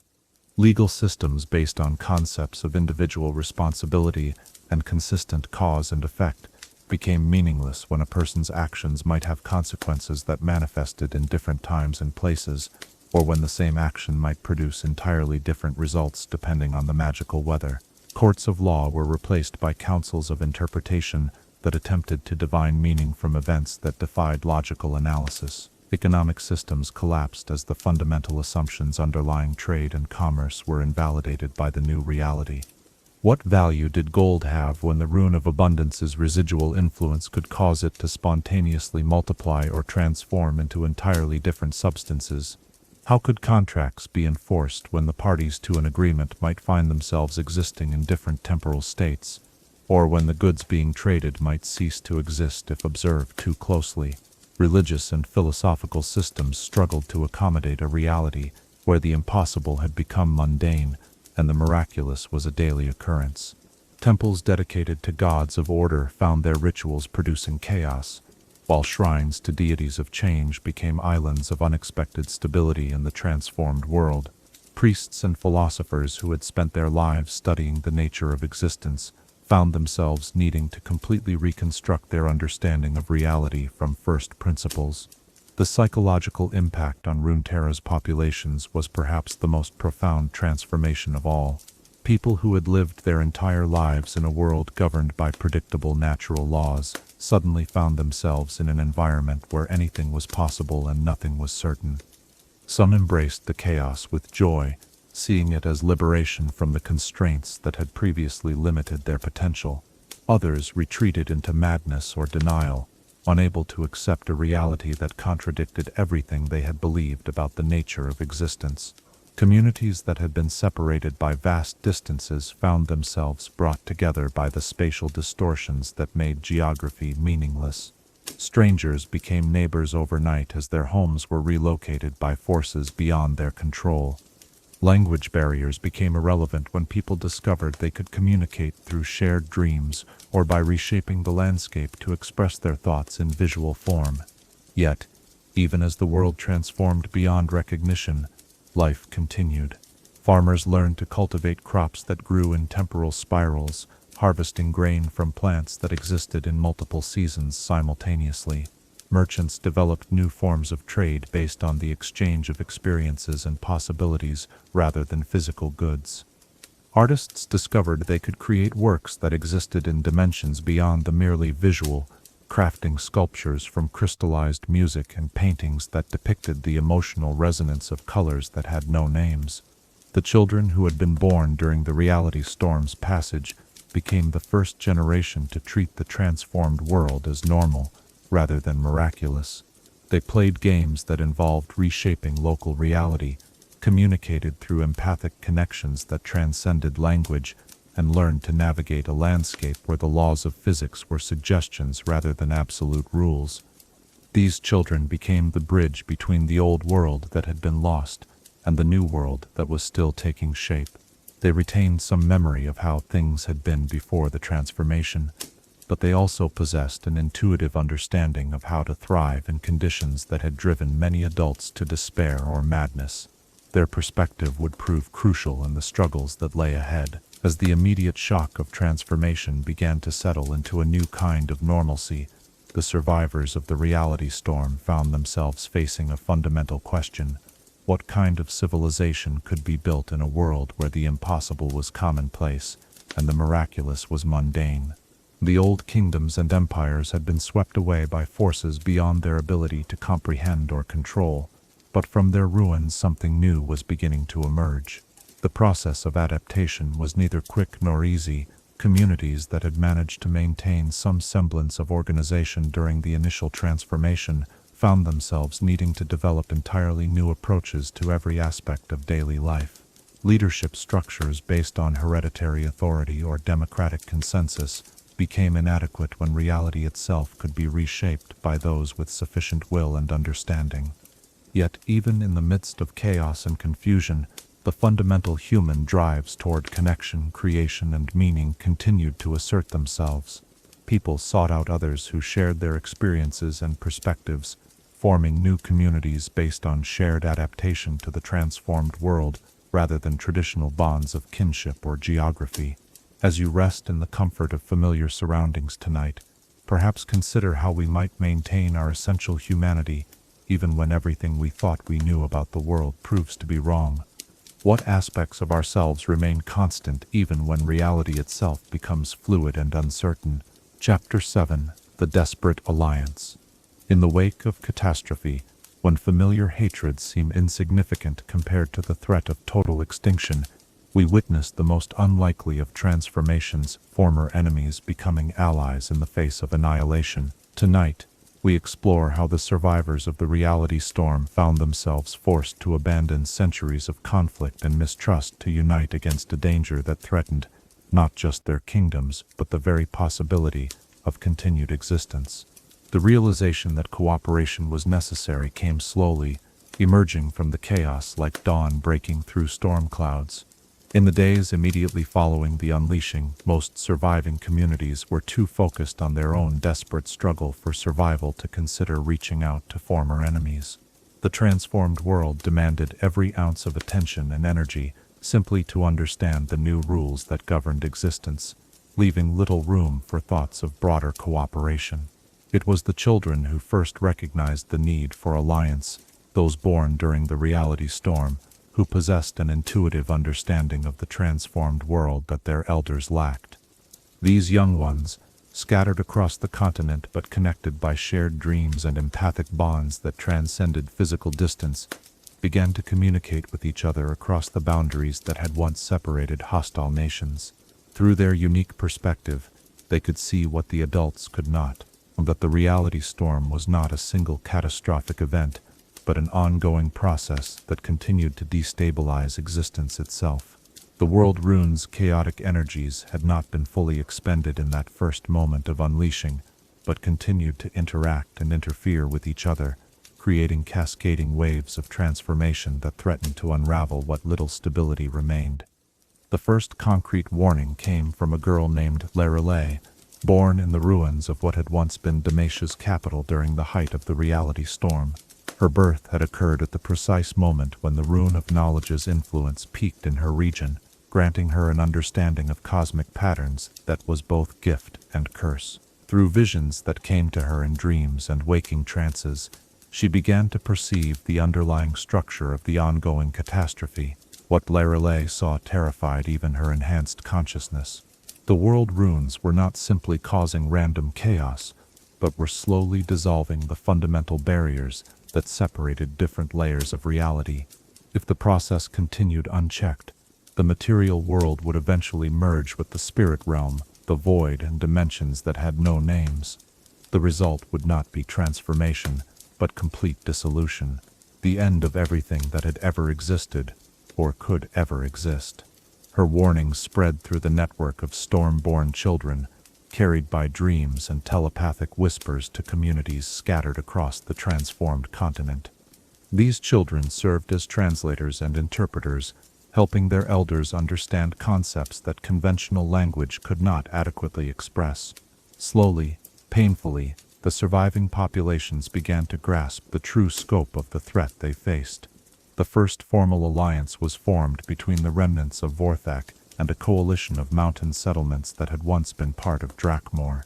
These communities had been bitter enemies before the reality storm, their conflict over agricultural resources having escalated into generations of warfare and mutual hatred. But the transformed world had made their ancient grievances irrelevant. Food could now be created from thought and will, while territory had become meaningless when geography shifted according to collective emotion. King Aldous, his consciousness permanently altered by prolonged exposure to the Rune of Abundance, was among the first leaders to truly understand what Lorelei's warnings meant. The artifact that had once granted him the power to feed his people had shown him visions of abundance taken to its ultimate extreme, a reality where everything existed simultaneously, where all possibilities were actualized at once, resulting in a paradoxical state of infinite fullness that was indistinguishable from absolute emptiness. His decision to reach out to the Drakmor settlements required him to overcome not just political considerations but the psychological barriers created by decades of enmity. The process was facilitated by a group of storm-born children who served as neutral intermediaries, their unique perspective allowing them to see past the historical conflicts that still clouded their elders' judgment. The negotiations took place in a neutral zone that existed in a state of temporal flux, where past and present overlapped in ways that made the participants acutely aware of how their current choices would echo through history. Representatives from both communities found themselves literally face to face with the consequences of their decisions, as the transformed landscape reflected their intentions and showed them glimpses of possible futures. The alliance that emerged from these talks was unlike any political arrangement that had existed before the reality storm. Traditional concepts of sovereignty and territorial control were replaced by a fluid partnership based on shared responsibility for maintaining local stability. Both communities agreed to pool their resources and knowledge in service of a single overriding goal, preventing the complete dissolution of reality in their region. Word of the Vorthak-Drakmor alliance spread through the networks of communication that had emerged in the transformed world. Other communities, inspired by this example of cooperation overcoming ancient hatred, began to reach out to their own former enemies. The process was neither quick nor easy, as centuries of mistrust and accumulated grievances could not be overcome overnight. But the shared threat of total annihilation provided powerful motivation for setting aside past differences. The Eastern Coast Confederation, led by Archmagus Valoria, became the next major power to formally join the growing alliance. The scholar's enhanced understanding, granted by her exposure to the Rune of Knowledge, allowed her to perceive the mathematical inevitability of the ongoing dissolution process. Her calculations showed that without coordinated intervention, the reality storm would reach a critical threshold within a matter of years, after which no force in existence would be able to prevent total collapse. Valoria's contribution to the alliance went beyond her personal capabilities. The confederation she led had managed to preserve many of the scholarly institutions and research facilities that had existed before the reality storm, though these now operated according to principles that bore little resemblance to traditional academic methods. Her researchers had developed techniques for mapping the chaotic energy flows that continued to reshape the world, providing crucial intelligence that allowed other communities to predict and prepare for upcoming transformations. The remnants of Merther's military organization proved more difficult to integrate into the growing alliance. Duke Cassian had been fundamentally changed by his exposure to the Rune of Dominion. His consciousness expanded to encompass strategic thinking on a scale that included multiple timelines and probability matrices. From his perspective, the alliance was a logical necessity, but his enhanced military mindset made it difficult for him to accept any arrangement that did not place him in overall command. The solution came through the mediation of the Stormborn children, who proposed a command structure that operated according to the transformed world's new rules rather than traditional military hierarchy. Instead of a single supreme commander, the alliance would be guided by a council that made decisions through a form of consensus that took into account not just present circumstances, but the potential consequences of actions across multiple possible futures. This revolutionary approach to leadership required all participants to develop new forms of consciousness and decision-making that transcended individual ego and perspective. The process was aided by the empathic connections that had become commonplace in the transformed world, allowing council members to directly share their thoughts and feelings rather than relying on potentially misleading verbal communication. The inclusion of Kalos in the alliance proved to be the most challenging negotiation of all. King Theron and his followers had been the most thoroughly transformed by their world rune's influence, their consciousness so saturated with righteous fury that they found it almost impossible to conceive of cooperation with those they perceived as having been complicit in the old world's injustices. Sir Marcus, now more force of nature than human being, initially rejected all offers of alliance, arguing that the reality storm was a purifying process that should be allowed to complete its work of destroying a fundamentally corrupt civilization. From his perspective, the ongoing dissolution was not a threat to be prevented, but a cosmic judgment that should be embraced. The breakthrough came when Lyrelay herself traveled to the heart of Kalos territory to confront Sir Marcus directly. The meeting between the Stormborn prophet and the wrath-transformed knight became the stuff of legend, though accounts of what actually transpired vary wildly due to the reality-warping effects of their interaction. What is known is that Lyra somehow managed to show Sir Marcus a vision of what the completed dissolution would actually entail. Not the righteous cleansing he imagined, but a state of existence where the very concepts of justice and injustice would cease to have meaning. In a reality where everything and nothing existed simultaneously, there could be no triumph of good over evil, no vindication of the righteous, no punishment of the wicked. There would simply be an eternal moment of crystallized paradox, where all possibilities cancelled each other out. The vision shattered Sir Marcus's faith in the nobility of destruction, leaving him hollowed out and purposeless, until Lyra offered him a new mission, to use his wrath-enhanced abilities not to destroy the corrupt world, but to protect the innocent from the consequences of the ongoing dissolution. This reframing of his purpose allowed him to maintain his sense of righteous purpose, while redirecting his energies toward preservation rather than destruction. The formal establishment of what became known as the Last Alliance required the development of entirely new forms of diplomatic protocol. Traditional treaties and agreements were meaningless in a world where the signing parties might be transformed beyond recognition between one meeting and the next. Instead, the alliance was formalized through a ritual that bound the participants together at levels deeper than conscious thought. The binding ceremony took place at the site where the reality storm had first begun, on the plains of Carveth, where the ruins of the failed peace conference still flickered between existence and non-existence. Representatives from all the major surviving communities gathered in a circle around the original fracture point. Their combined will focused on healing rather than exploiting the wound in reality's fabric. The ritual itself was guided by the Stormborn children, whose unique understanding allowed them to serve as conduits for energies that adult minds could not safely channel. As the ceremony progressed, the participants found their individual consciousness temporarily merged into a collective awareness that encompassed all their different perspectives and capabilities. In that moment of unity, they shared not just their knowledge and resources, but their deepest fears and hopes for the future. The experience created bonds that transcended traditional concepts of loyalty or obligation, forging connections that operated at the level of fundamental identity rather than merely political convenience.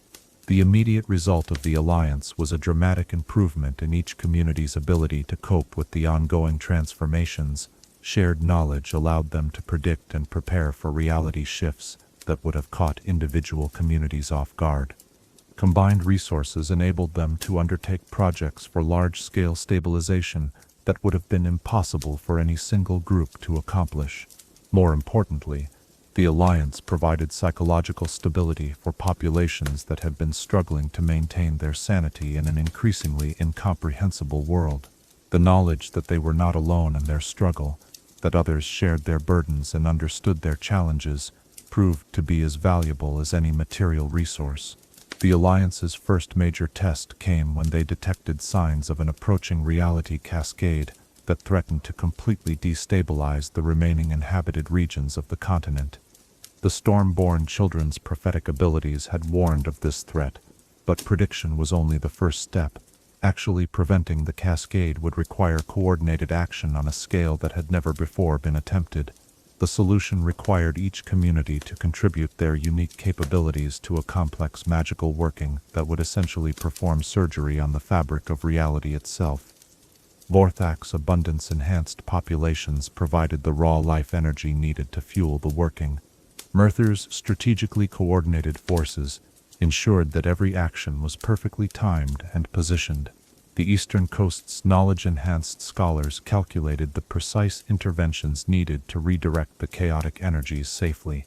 Kalos contributed perhaps the most crucial element, the focused will needed to impose order on forces that actively resisted any attempt at control.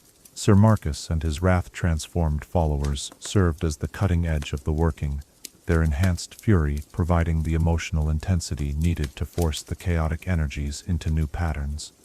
The working succeeded, but at tremendous cost. Many participants were permanently changed by their exposure to the raw forces of creation and dissolution. Some gained new abilities, that allowed them to perceive and manipulate reality directly, while others lost aspects of their humanity that could never be recovered. The Alliance had prevented one catastrophe, but the price paid in individual sacrifice demonstrated just how desperate their situation had become. As the participants recovered from the reality surgery, they began to understand that their alliance was not just a temporary expedient, but a permanent transformation in how civilization itself would need to operate. The old world of competing kingdoms and isolated communities was gone forever, replaced by a new reality where survival itself depended on unprecedented levels of cooperation and mutual support. The Alliance had proven that united action could prevent immediate catastrophe, but many greater challenges lay ahead. The world Rune's chaotic energies continued to spread across the continent, and each intervention seemed to create new complications that required even more desperate measures to address.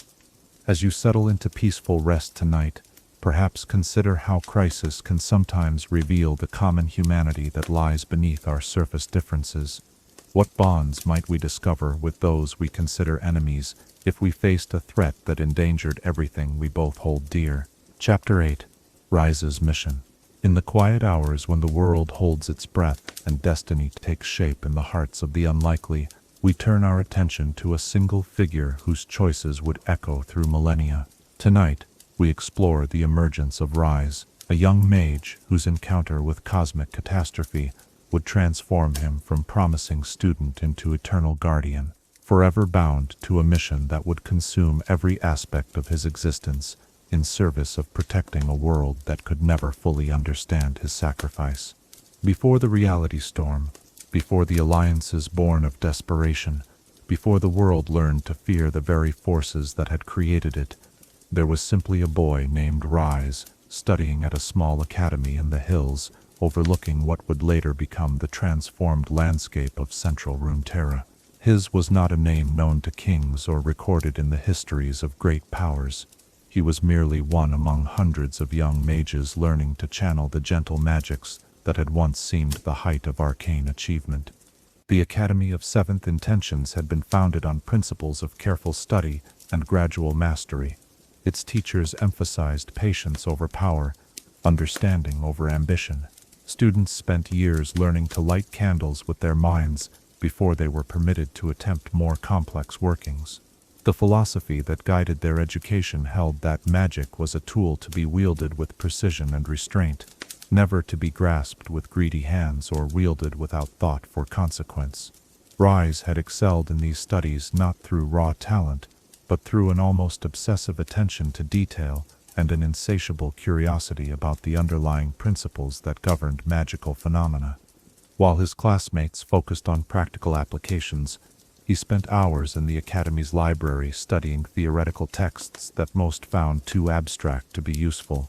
His masters noted his unusual dedication, but saw nothing in the quiet, studious boy to suggest he was destined for anything beyond a comfortable career as a scholar or court mage.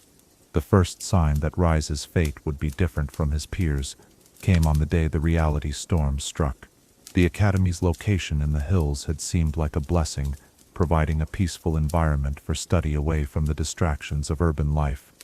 But when the waves of chaotic energy began radiating outward from the plains of Karvith, that isolation became a trap that left the students and faculty with nowhere to flee. The Academy's protective wards, designed to contain minor magical accidents and shield against conventional attacks, proved utterly inadequate against forces that operated at the level of fundamental reality. The carefully structured defenses that had protected the institution for generations were swept away like cobwebs before a hurricane, leaving the inhabitants exposed to the full fury of the reality storm. Ryze watched in horror as his fellow students began to transform under the chaotic influence of clashing world rune energies.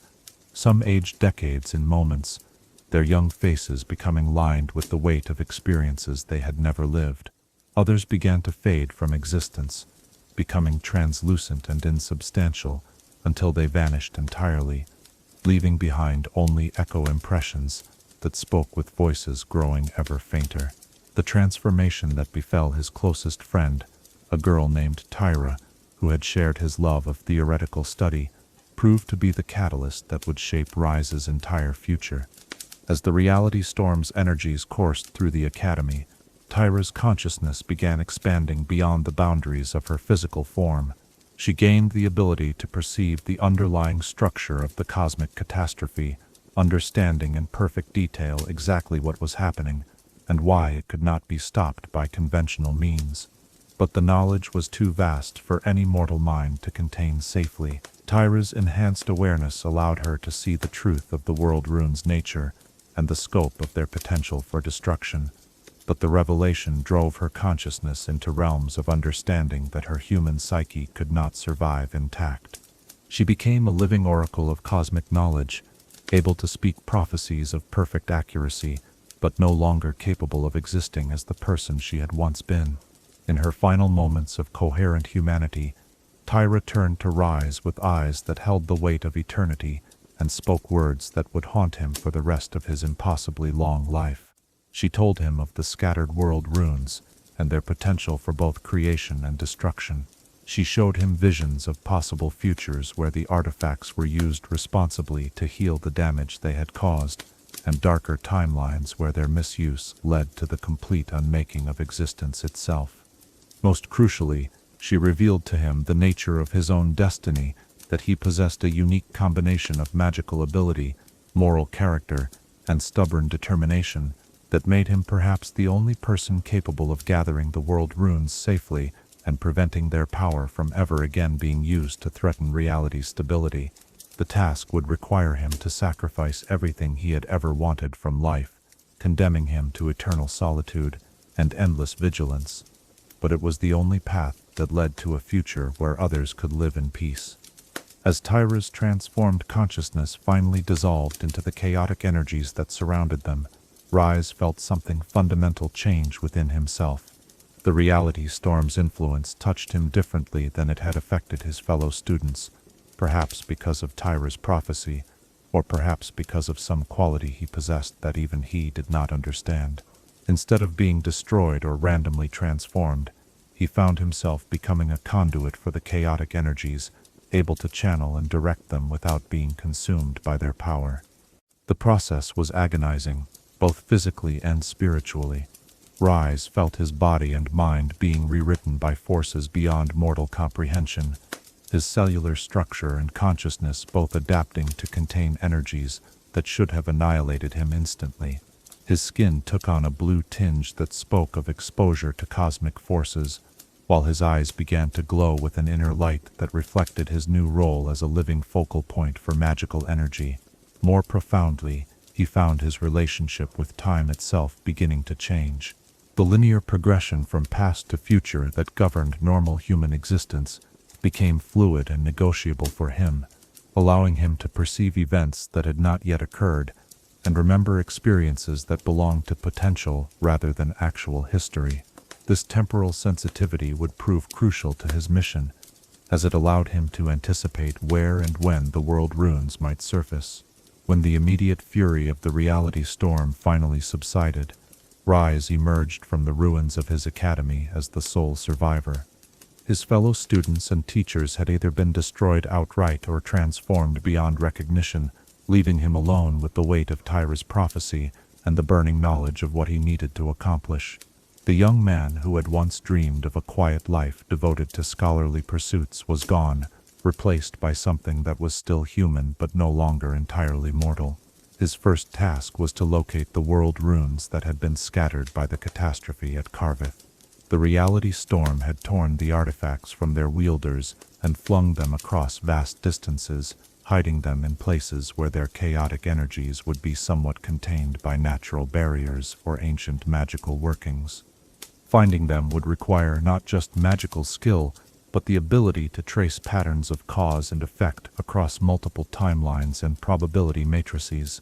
The search led Ryze across the transformed landscape of Runeterra, through regions where the normal laws of physics had been replaced by dream logic and mathematical impossibilities. He walked through forests where the trees grew downward into the sky, crossed rivers that flowed through the dreams of sleeping mountains, and climbed peaks that existed in 17 dimensions simultaneously, while casting shadows in none.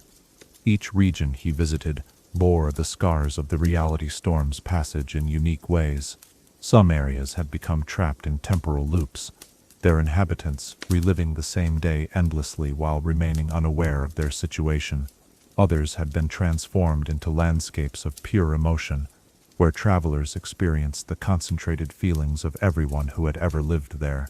Still others had become puzzles of crystallized possibility, where every potential future existed simultaneously in a glittering matrix of might-have-beens. Navigation through these transformed territories required Ryze to develop new forms of consciousness and perception that allowed him to function in environments where conventional thinking was not just useless but actively dangerous. He learned to think in non-linear patterns that could accommodate paradox and contradiction, to perceive with senses that had no names, and to maintain his sense of identity even when surrounded by forces that sought to dissolve individual consciousness into collective awareness. The first world rune he located was the Rune of Precision, buried beneath the ruins of a city that had been transformed into a vast clockwork mechanism. The artifact's influence had caused every citizen to become part of a single enormous machine, designed to calculate the exact moment when reality would achieve perfect order. Retrieving the rune required Ryze to solve a puzzle that involved synchronizing his actions across multiple timeline branches, while avoiding the attention of the mechanical citizens who had been programmed to protect their crystallized perfection. Each subsequent rune presented unique challenges that tested different aspects of Ryze's growing abilities. The Rune of Inspiration had taken refuge in a realm of living art, where paintings and sculptures moved freely between canvases and pedestals, their creators' imaginations having been given physical form by the reality storm's influence. The Rune of Resolve had hidden itself in a fortress of crystallized determination, where the concentrated will of heroes from across history had been given architectural form. As Ryze gathered each artifact, he felt the burden of their combined power growing heavier. The world runes were not simply magical tools but fragments of cosmic consciousness that retained memories of their role in shaping the universe itself. Carrying them meant being constantly exposed to their whispered temptations, their offers of unlimited power, in exchange for abandoning his mission of safeguarding them. The artifacts showed him visions of what he could accomplish if he chose to use rather than merely contain their power. He could reshape Runeterra according to his own vision of perfection, eliminating suffering and injustice through the simple application of reality-altering force. He could become a god among mortals, loved and worshipped by populations who would benefit from his wisdom and benevolence.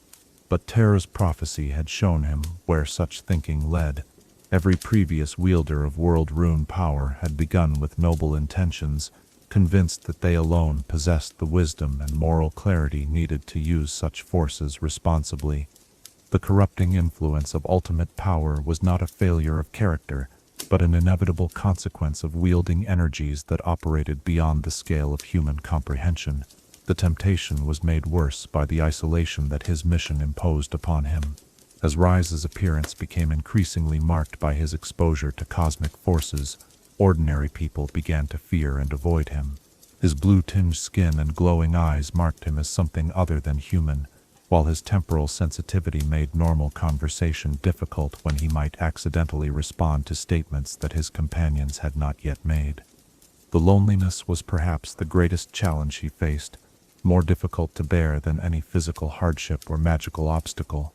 He had been forced to abandon all hope of normal human relationships, knowing that anyone who grew close to him would inevitably be placed in danger by the forces that sought to claim the world runes he carried. His mission had made him an eternal guardian, but it had also made him an eternal exile from the community of humanity he was sworn to protect. Yet, despite the personal cost, Ryze persevered in his quest to gather the scattered artifacts. Each rune he secured was one less source of potential catastrophe, one fewer temptation for those who might be corrupted by ultimate power. His growing collection of world runes made him perhaps the most dangerous individual in existence, but it also made him the only person capable of preventing others from repeating the mistakes that had led to the reality storm. The transformation of his mission from temporary task to eternal commitment came gradually, as Ryze began to understand the true nature of what he had undertaken. The world runes were not simply dangerous artifacts that could be hidden away and forgotten. They were fundamental forces of creation that would always seek to return to active use, drawing to themselves individuals with the ambition and capability to wield cosmic power. Preventing future catastrophes would require more than simply gathering the artifacts. It would mean becoming their permanent guardian, moving constantly to stay ahead of those who sought to claim them while remaining vigilant against his own temptation to use their power.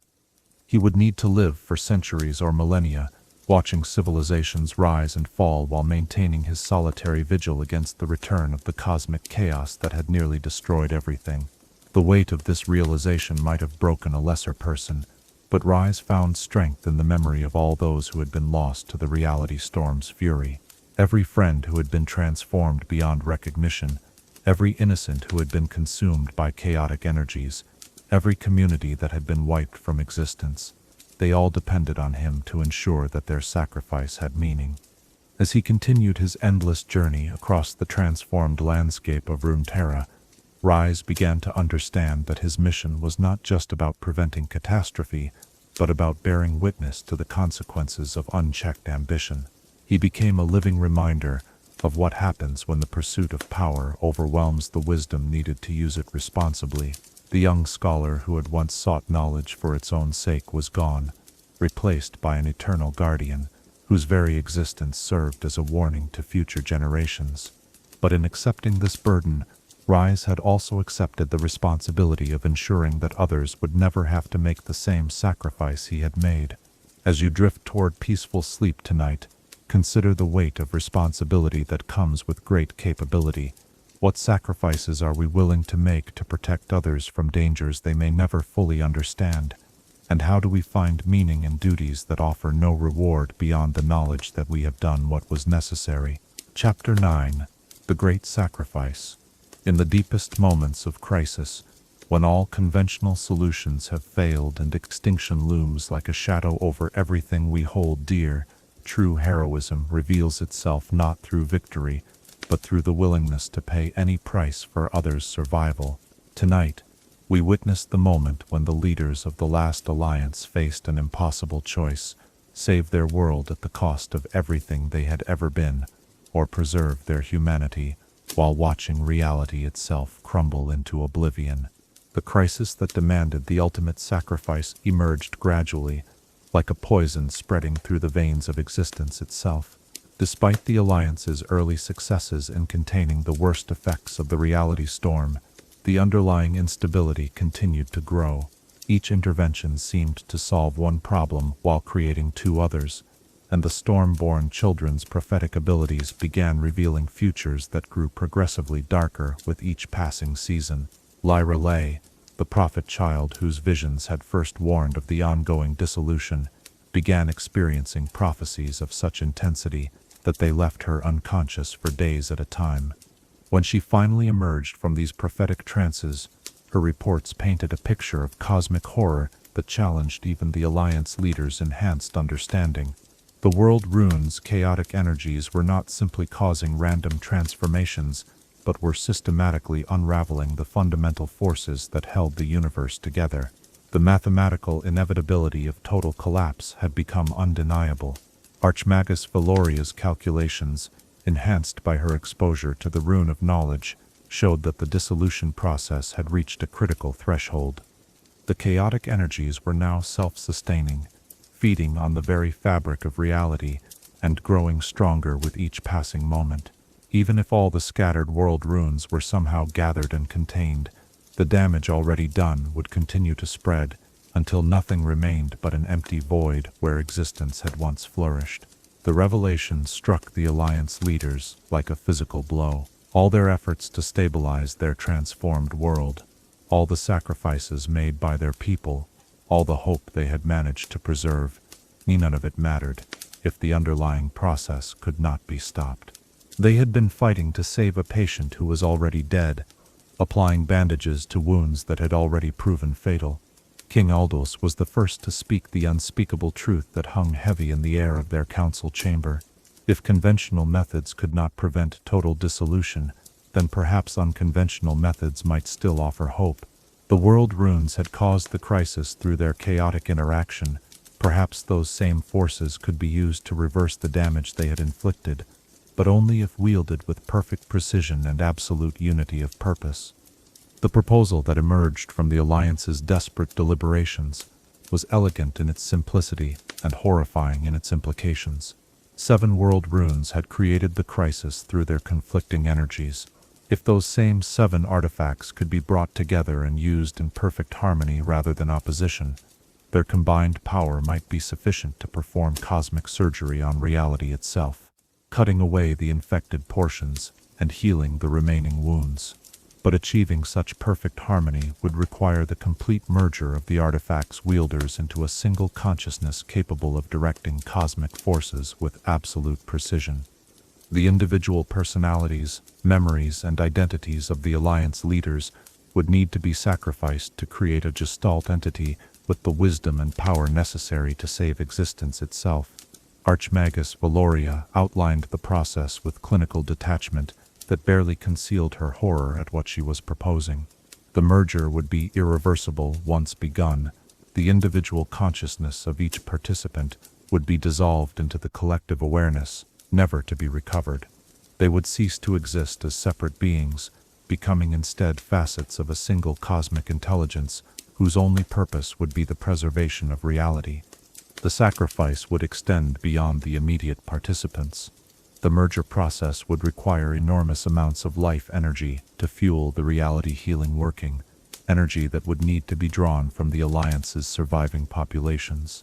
Entire communities would need to willingly give up their life force, dying so that the cosmic surgery could be powered and the universe itself could survive. Duke Cassian, his consciousness expanded by the Rune of Dominion's influence, was the first to grasp the full strategic implications of the proposal. The working would need to be performed simultaneously across multiple dimensional layers, requiring coordination between versions of themselves that existed in parallel timelines. The sacrifice would not be limited to this reality, but would need to be repeated across every possible timeline where the world runes had caused similar damage. King Theron and Sir Marcus, their minds still burning with the Rune of Wrath's influence, found themselves torn between fury at the cosmic injustice that demanded such a price and recognition that righteous anger was meaningless in the face of universal extinction. Their enhanced understanding of justice had evolved to encompass cosmic scales, where the preservation of existence itself took precedence over any individual concerns about fairness or desert. The representatives of the smaller kingdoms, their consciousness unified by the runes of preservation and unity, spoke with a single voice that carried the weight of millions of individual decisions. Their people had already voted, through the mystical bonds that connected them, to accept whatever sacrifice was necessary to ensure that future generations would have the opportunity to exist. The most heartbreaking aspect of the proposed sacrifice was that it offered no guarantee of success. The working might fail entirely, resulting in the death of the Alliance leaders and their people, while leaving the dissolution process to continue unchecked. Even if it succeeded, there was no way to predict what kind of reality would emerge from such massive cosmic surgery. The healed universe might be utterly different from the one they knew, populated by beings who would never know that their existence had been purchased through such terrible sacrifice. But the alternative was certain extinction, not just for humanity, but for the very concept of existence itself. The choice was between dying with purpose or dying in vain, between sacrificing themselves to give reality a chance to survive or preserving their individual identities while watching everything burn. The decision to proceed was not made through debate or deliberation, but through a moment of shared understanding that passed between the Alliance leaders like a silent prayer. Each of them had already made peace with their fate, accepting that their personal desires were irrelevant in the face of cosmic necessity. They had moved beyond individual hope or fear into a realm of purpose that transcended mortal concerns. The preparation for the great sacrifice required the transformation of the entire Alliance structure into a vast ritual framework designed to channel energies that operated at the scale of universal creation. Communities across the transformed continent were reorganized into geometric patterns, that would serve as focusing arrays for the cosmic working. Every surviving settlement became a node in a network of power that spanned multiple dimensions and timeline branches. The most difficult aspect of the preparation was explaining to the general population what would be required of them. The Alliance leaders could not simply command their people to die for the greater good. The sacrifice needed to be made willingly, with full understanding of its purpose and consequences. This required a campaign of education and persuasion that tested every bond of trust and loyalty that had been built during the crisis. Surprisingly, the response from the surviving populations was overwhelmingly positive. The reality storm had shown them firsthand what cosmic dissolution looked like, and most were eager to prevent others from experiencing the same trauma. Children who had grown up in the transformed world understood instinctively that existence itself was fragile and precious, worth any price to preserve. The Stormborn children played a crucial role in the preparation, using their unique abilities to help ordinary people understand concepts that conventional language could not adequately express. Through shared dreams and empathic connections, they helped entire communities experience brief glimpses of the cosmic perspective that made the necessity of sacrifice apparent. As the day of the great sacrifice approached, a strange peace settled over the Alliance territories. People went about their daily routines with quiet determination, knowing that each moment might be their last, but finding comfort in the knowledge that their deaths would have meaning. Communities that had spent years adapting to impossible circumstances now turned their hard-won skills toward the task of dying with purpose and dignity. The ritual itself began at dawn on the anniversary of the first reality storm. The Alliance leaders took their positions at the center of the vast magical array that had been built around the original fracture point at Carveth, each one carrying their world rune and the accumulated experiences of years spent wielding cosmic power. The merger process began slowly, with the leaders' individual consciousnesses starting to blur and blend at the edges. Memories became shared experiences, personal histories intertwining, until it became impossible to distinguish between King Aldous' childhood and Archmagus Valoria's scholarly achievements. Emotions merged and amplified, creating new forms of feeling that had no names in any human language. As the individual personalities dissolved into the growing Gestalt consciousness, the combined entity began to perceive reality from perspectives that no single mind could have achieved. They could see the dissolution process, not as a chaotic catastrophe, but as a comprehensible pattern of cause and effect that could be analyzed and potentially reversed.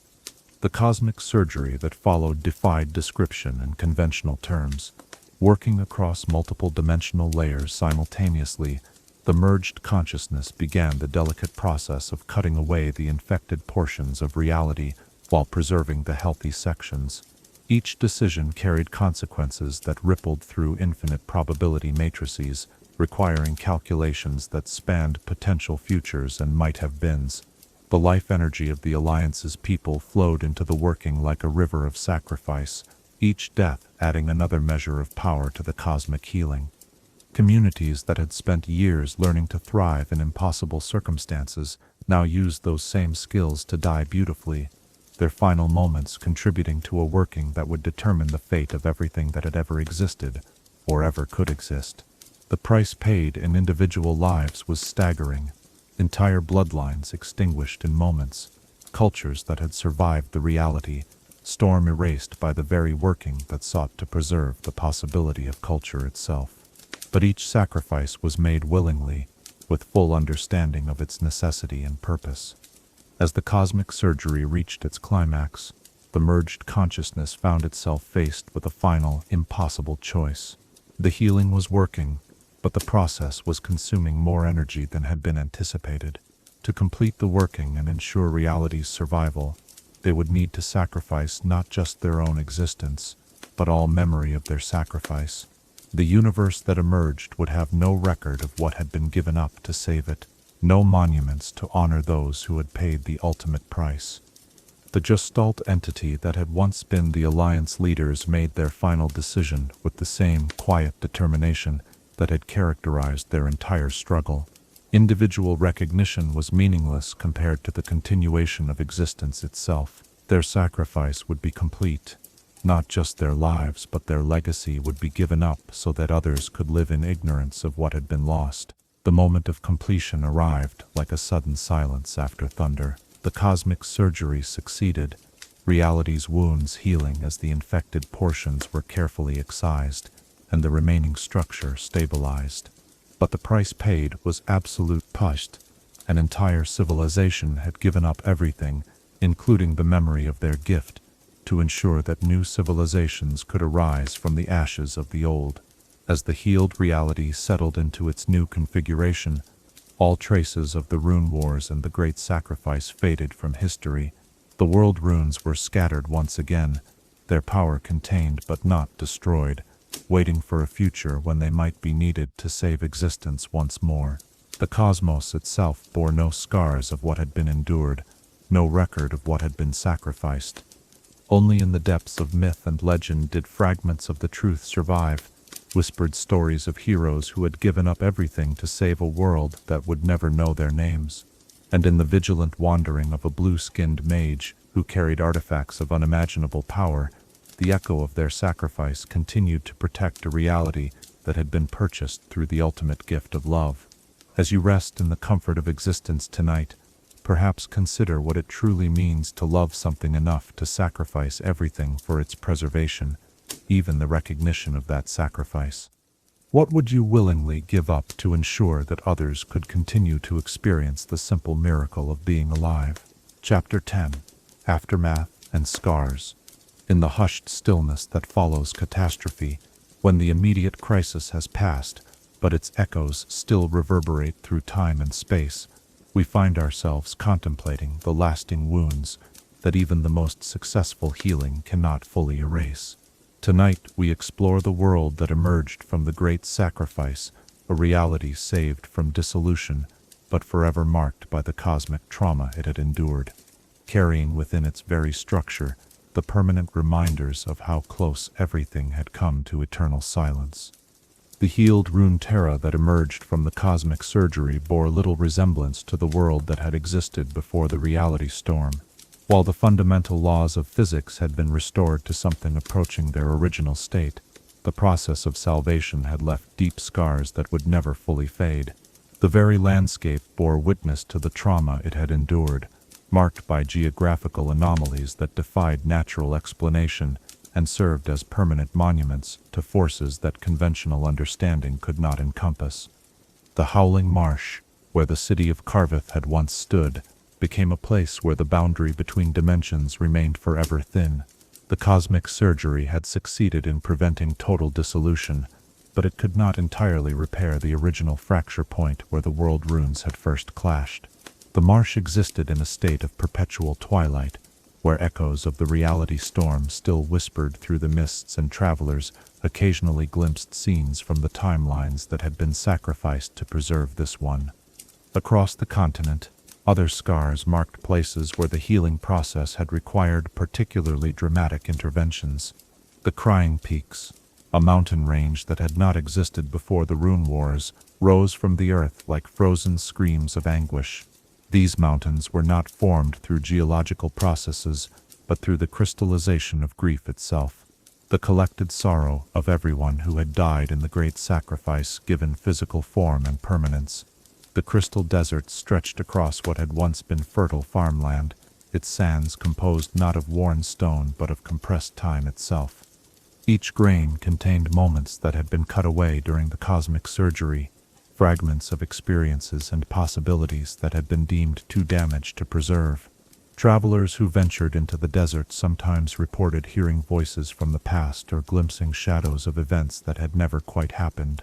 Rivers throughout Runeterra followed new courses that bore no relationship to the original geography, their paths determined not by topography, but by the flow of magical energies that had been redirected during the healing process. Some of these rivers flowed with water that retained memory, carrying within it the dreams and aspirations of civilizations that had been lost. Others ran with liquid that existed partially in the past, allowing those who drank from them to experience brief glimpses of the world as it had been before the catastrophe. The new geography was just one aspect of the lasting changes that marked the healed world. The very nature of magic itself had been fundamentally altered by the cosmic surgery, transformed from a force that could be studied and mastered through conventional means into something more primal and unpredictable. Mages who attempted to practice the disciplines that had existed before the Rune Wars found their spells producing unexpected results, as if magic itself had developed a form of trauma response that made it resist being channeled through familiar patterns. New forms of magical practice emerged in response to these changes, traditions that worked with the altered nature of arcane energy, rather than trying to impose the old structures upon it. These neo-magical disciplines emphasized intuition over calculation, emotional resonance over intellectual understanding. Practitioners learned to sense the mood of local magical fields and adapt their workings accordingly, rather than expecting consistent results from standardized techniques. The population of the healed world faced challenges that went far beyond adapting to changed geography and altered magic. The Great Sacrifice had erased most memories of the Rune Wars and the Reality Storm, leaving people with subconscious trauma that they could not understand or explain. Entire communities suffered from collective nightmares, featuring cosmic dissolution and reality storms, though they had no conscious memory of ever experiencing such things. Children born in the immediate aftermath of the healing often displayed unusual sensitivities that suggested their souls had been touched by cosmic forces during the gestation process. Some could perceive the emotional resonance of places and objects, feeling the accumulated history of everything they encountered. Others developed empathic abilities that allowed them to sense the hidden wounds carried by the survivors of traumas they could not remember. The most profound change was in humanity's relationship with ambition and power itself. Though conscious memory of the Rune Wars had been erased, something deeper had been burned into the collective unconscious of the species. People found themselves instinctively wary of those who sought ultimate power, and philosophical movements emerged that emphasized humility and restraint over conquest and dominance. This shift in consciousness manifested in the political structures that developed in the healed world.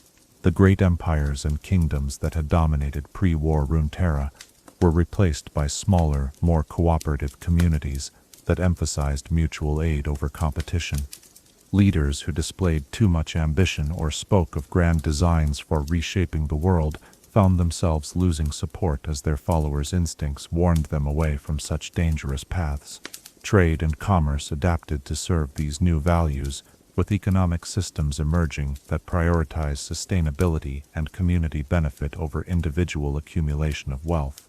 Merchants who tried to establish monopolies or exploit desperate populations discovered that their customers would instinctively seek alternatives, as if some genetic memory warned them of the dangers of allowing too much power to concentrate in any single set of hands. The scholarly institutions that emerged in the healed world reflected humanity's new wariness of unrestricted pursuit of knowledge. While learning and research continued, they were governed by ethical frameworks that had not existed before the Rune Wars. Scholars were required to consider not just what they could learn, but whether they should learn it, and research that might lead to dangerous applications of power was carefully regulated by councils that included representatives from all affected communities. These institutional safeguards were supplemented by changes in human psychology that seemed to operate at an almost genetic level. Researchers who came too close to discovering principles that might be used to threaten large populations often found themselves developing what appeared to be psychosomatic illnesses that prevented them from continuing their work. It was as if humanity's survival instincts had evolved to protect the species from its own capacity for self-destruction. The artistic and cultural expressions of the healed world carried within them echoes of traumas that could not be consciously remembered. Epic poems spoke of heroes who had sacrificed everything to save their people, though the specific details varied from telling to telling, and no historical records supported the existence of such figures. Musical traditions developed that featured harmonies designed to soothe anxieties that listeners could not identify or explain. Visual arts in the post-war world often featured recurring motifs that seemed to reference cosmic themes, spiraling patterns that suggested dimensional rifts, color combinations that evoked reality storms, and architectural elements that appeared to be designed as protection against threats that had no names. Artists who created such works often claimed to be following inspiration that came to them in dreams, though they could never recall the specific content of those dreams upon waking. Religious and spiritual practices evolved to address the collective trauma that existed below the threshold of conscious memory. New faiths emerged that emphasized the fragility of existence and the importance of cherishing each moment of peace and stability. Existing religions developed ritual practices designed to heal wounds that their practitioners could not identify, offering comfort for sorrows that had no apparent source. Perhaps most significantly, these spiritual traditions universally developed strong taboos against the pursuit of ultimate power or cosmic knowledge.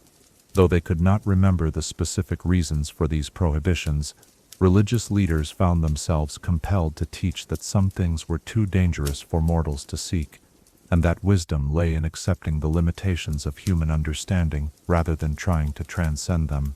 The natural world itself bore scars that revealed the magnitude of what had been endured and overcome. Forests grew in patterns that suggested they were trying to form protective barriers against threats that no longer existed. Animal migration routes followed paths that avoided areas where reality had once been unstable, even though those areas now appeared perfectly normal. Some species developed new instincts that helped them detect and avoid magical anomalies, though such anomalies were far rarer in the healed world than they had been during the reality storm. Weather patterns across Runeterra reflected the cosmic trauma that had been healed but not erased. Storms occasionally developed that seemed to echo the reality tempests of the past, producing lightning that flashed in colors that had no names and rain that fell in patterns that suggested dimensional interference. These echo storms were harmless but unsettling, serving as reminders that the fabric of reality remained fragile despite the successful healing. Seasonal changes became more pronounced and emotionally charged, as if the natural world was trying to process trauma through the cycle of death and rebirth. Winters were deeper and more contemplative, encouraging introspection and remembrance of things that could not quite be recalled. Springs brought a sense of relief and renewal that seemed disproportionate to the mere end of cold weather, as if each return of life represented a victory over extinction that had been hard-won and might not be permanent. The ocean currents and tidal patterns shifted to follow new routes that traced the boundaries of where reality rifts had once threatened to tear the world apart. Sailors learned to navigate by these currents, using the scars left by cosmic healing as landmarks for their journeys. Some coastal communities developed traditions of offering prayers to the sea at places where the water still carried faint echoes of the sacrifice that had preserved their world. Underground, the very rocks and minerals of Runeterra retained traces of the cosmic forces that had once threatened to unmake them. Miners occasionally discovered veins of crystal that contained frozen moments from the time of the reality storm, and smiths learned to work metals that had been fundamentally altered by exposure to world rune energies. These materials could be crafted into items that possessed unusual properties, though their effects were generally subtle and beneficial rather than dramatically powerful. The most enduring scar left by the Rune Wars was the presence of Ryze himself, the wandering mage whose eternal vigil served as a living reminder of the price that had been paid for cosmic stability. Though most people who encountered him had no conscious memory of the catastrophe he had helped to prevent, they instinctively recognized him as someone who carried great sorrow and enormous responsibility. Ryze's presence in the healed world served multiple functions beyond his stated mission of safeguarding the world runes.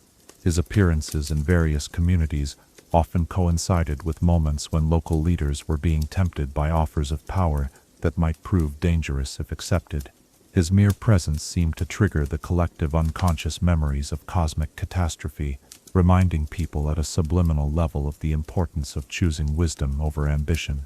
The blue-skinned mage became a figure of legend and folklore, though the stories told about him varied wildly from region to region.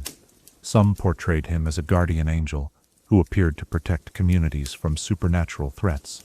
Others depicted him as a wandering scholar, who possessed knowledge too dangerous to share openly. Still others saw him as a tragic figure condemned to eternal solitude as punishment for some cosmic transgression. These varied interpretations of Ryze's nature and purpose reflected humanity's struggle to understand the significance of his presence without access to the memories that would have made his mission comprehensible. People sensed that he was important, that his wandering had meaning beyond mere eccentricity, but they could not consciously recall why his vigilance was necessary. The most perceptive observers recognized that Ryze's eternal journey was itself a form of scar, a permanent wound in the fabric of normal human existence that served as a warning about the consequences of cosmic ambition.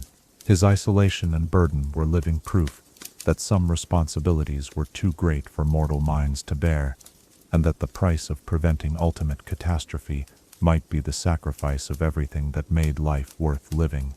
As you rest peacefully tonight, surrounded by a reality that seems stable and permanent, perhaps consider the hidden scars that may exist in your own world, the traces of traumas overcome and crises averted that continue to shape the present even when they cannot be consciously remembered.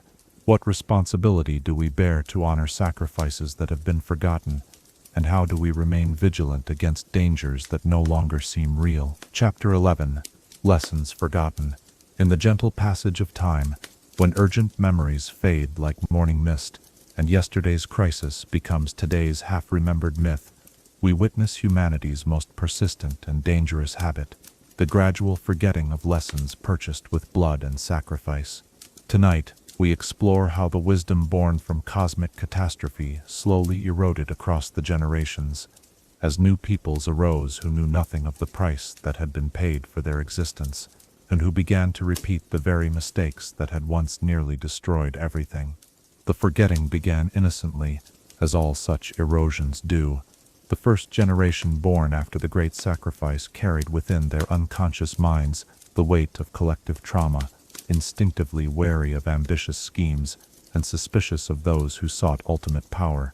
They built their societies on principles of restraint and cooperation, creating institutions designed to prevent any individual or group from accumulating the kind of influence that might threaten the stability of the healed world.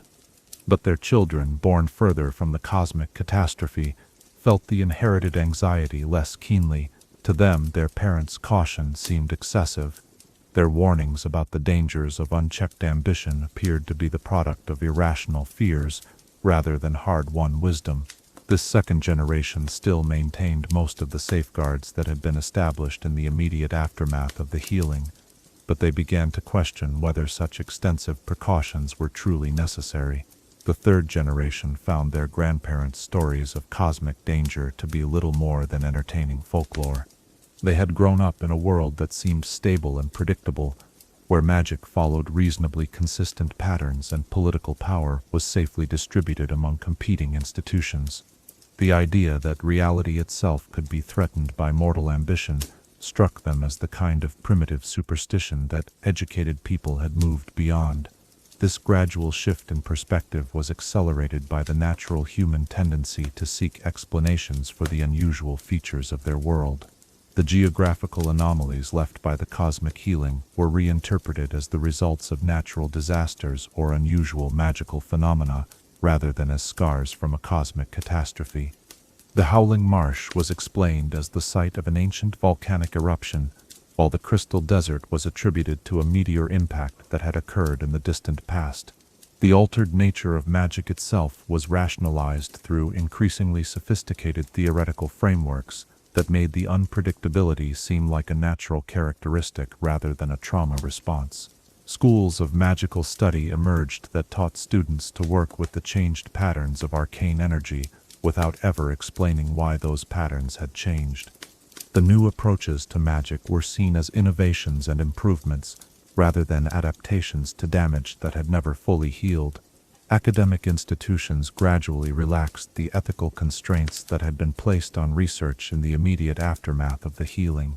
Scholars argued that knowledge itself was neutral, and that restricting research based on its potential applications was a form of intellectual cowardice that prevented humanity from reaching its full potential. They pointed to the obvious stability of their world, as evidence that the dangers their predecessors had feared were either exaggerated or had been permanently eliminated. The philosophical movements that had emerged in response to collective trauma evolved into more conventional schools of thought that emphasized personal fulfillment and individual achievement. The early emphasis on humility and restraint was gradually replaced by teachings that celebrated human potential and encouraged people to strive for greatness.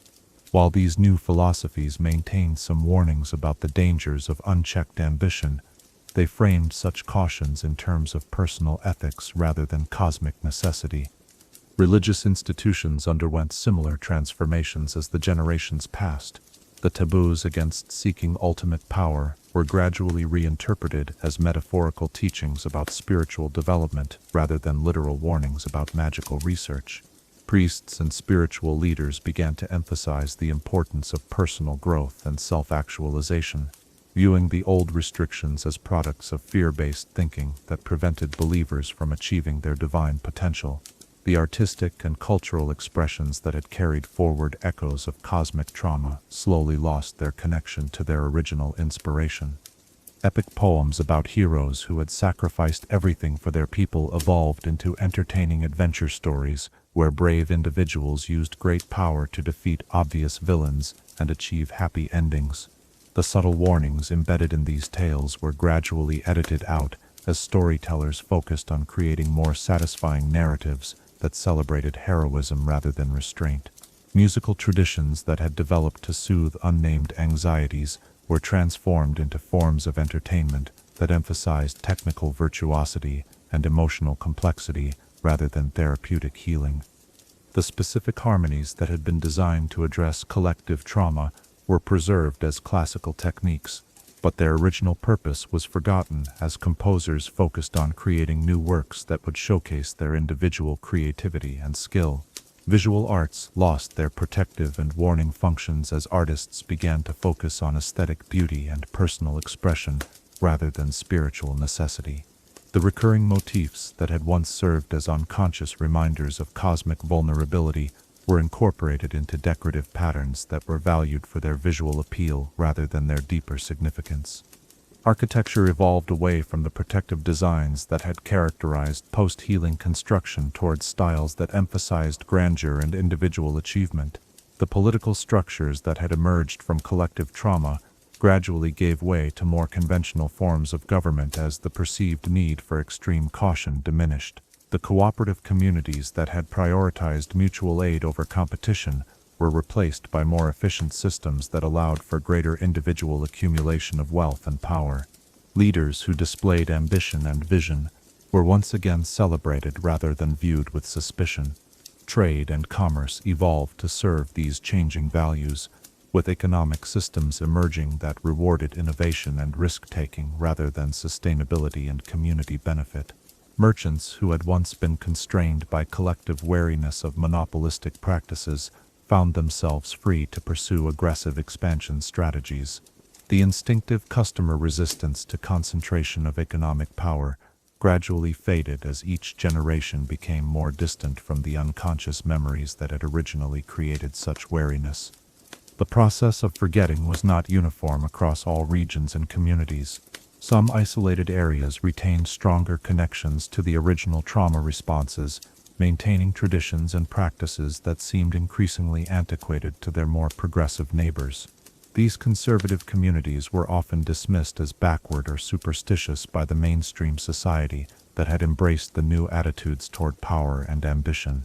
Scholars from the more advanced regions began to study these traditional communities as examples of primitive thinking that had failed to evolve beyond fear-based social structures. Anthropological research was conducted to understand how such irrational beliefs had developed and persisted, with the implicit assumption that education and exposure to modern ideas would eventually eliminate these outdated perspectives. The irony was not lost on the few individuals who retained some intuitive connection to the original warnings. They watched with growing alarm as their society gradually recreated the conditions that had once led to cosmic catastrophe, but found themselves unable to articulate their concerns in ways that others could understand.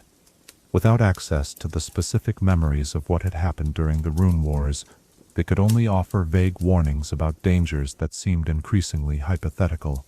These concerned individuals often found themselves marginalized as pessimistic doomsayers who were unable to appreciate the genuine progress that society was making. Their warnings were dismissed as the product of irrational anxiety or psychological dysfunction rather than as legitimate concerns based on inherited wisdom. The very instincts that had once protected humanity from its own ambitions were pathologized as mental health issues that could be treated through therapy or medication. The technological and magical innovations that emerged as the generations passed began to approach levels of power that would have alarmed the survivors of the original catastrophe. Researchers developed new techniques for manipulating fundamental forces, justifying their work by pointing out that their methods were completely different from whatever primitive approaches had caused problems in the distant past.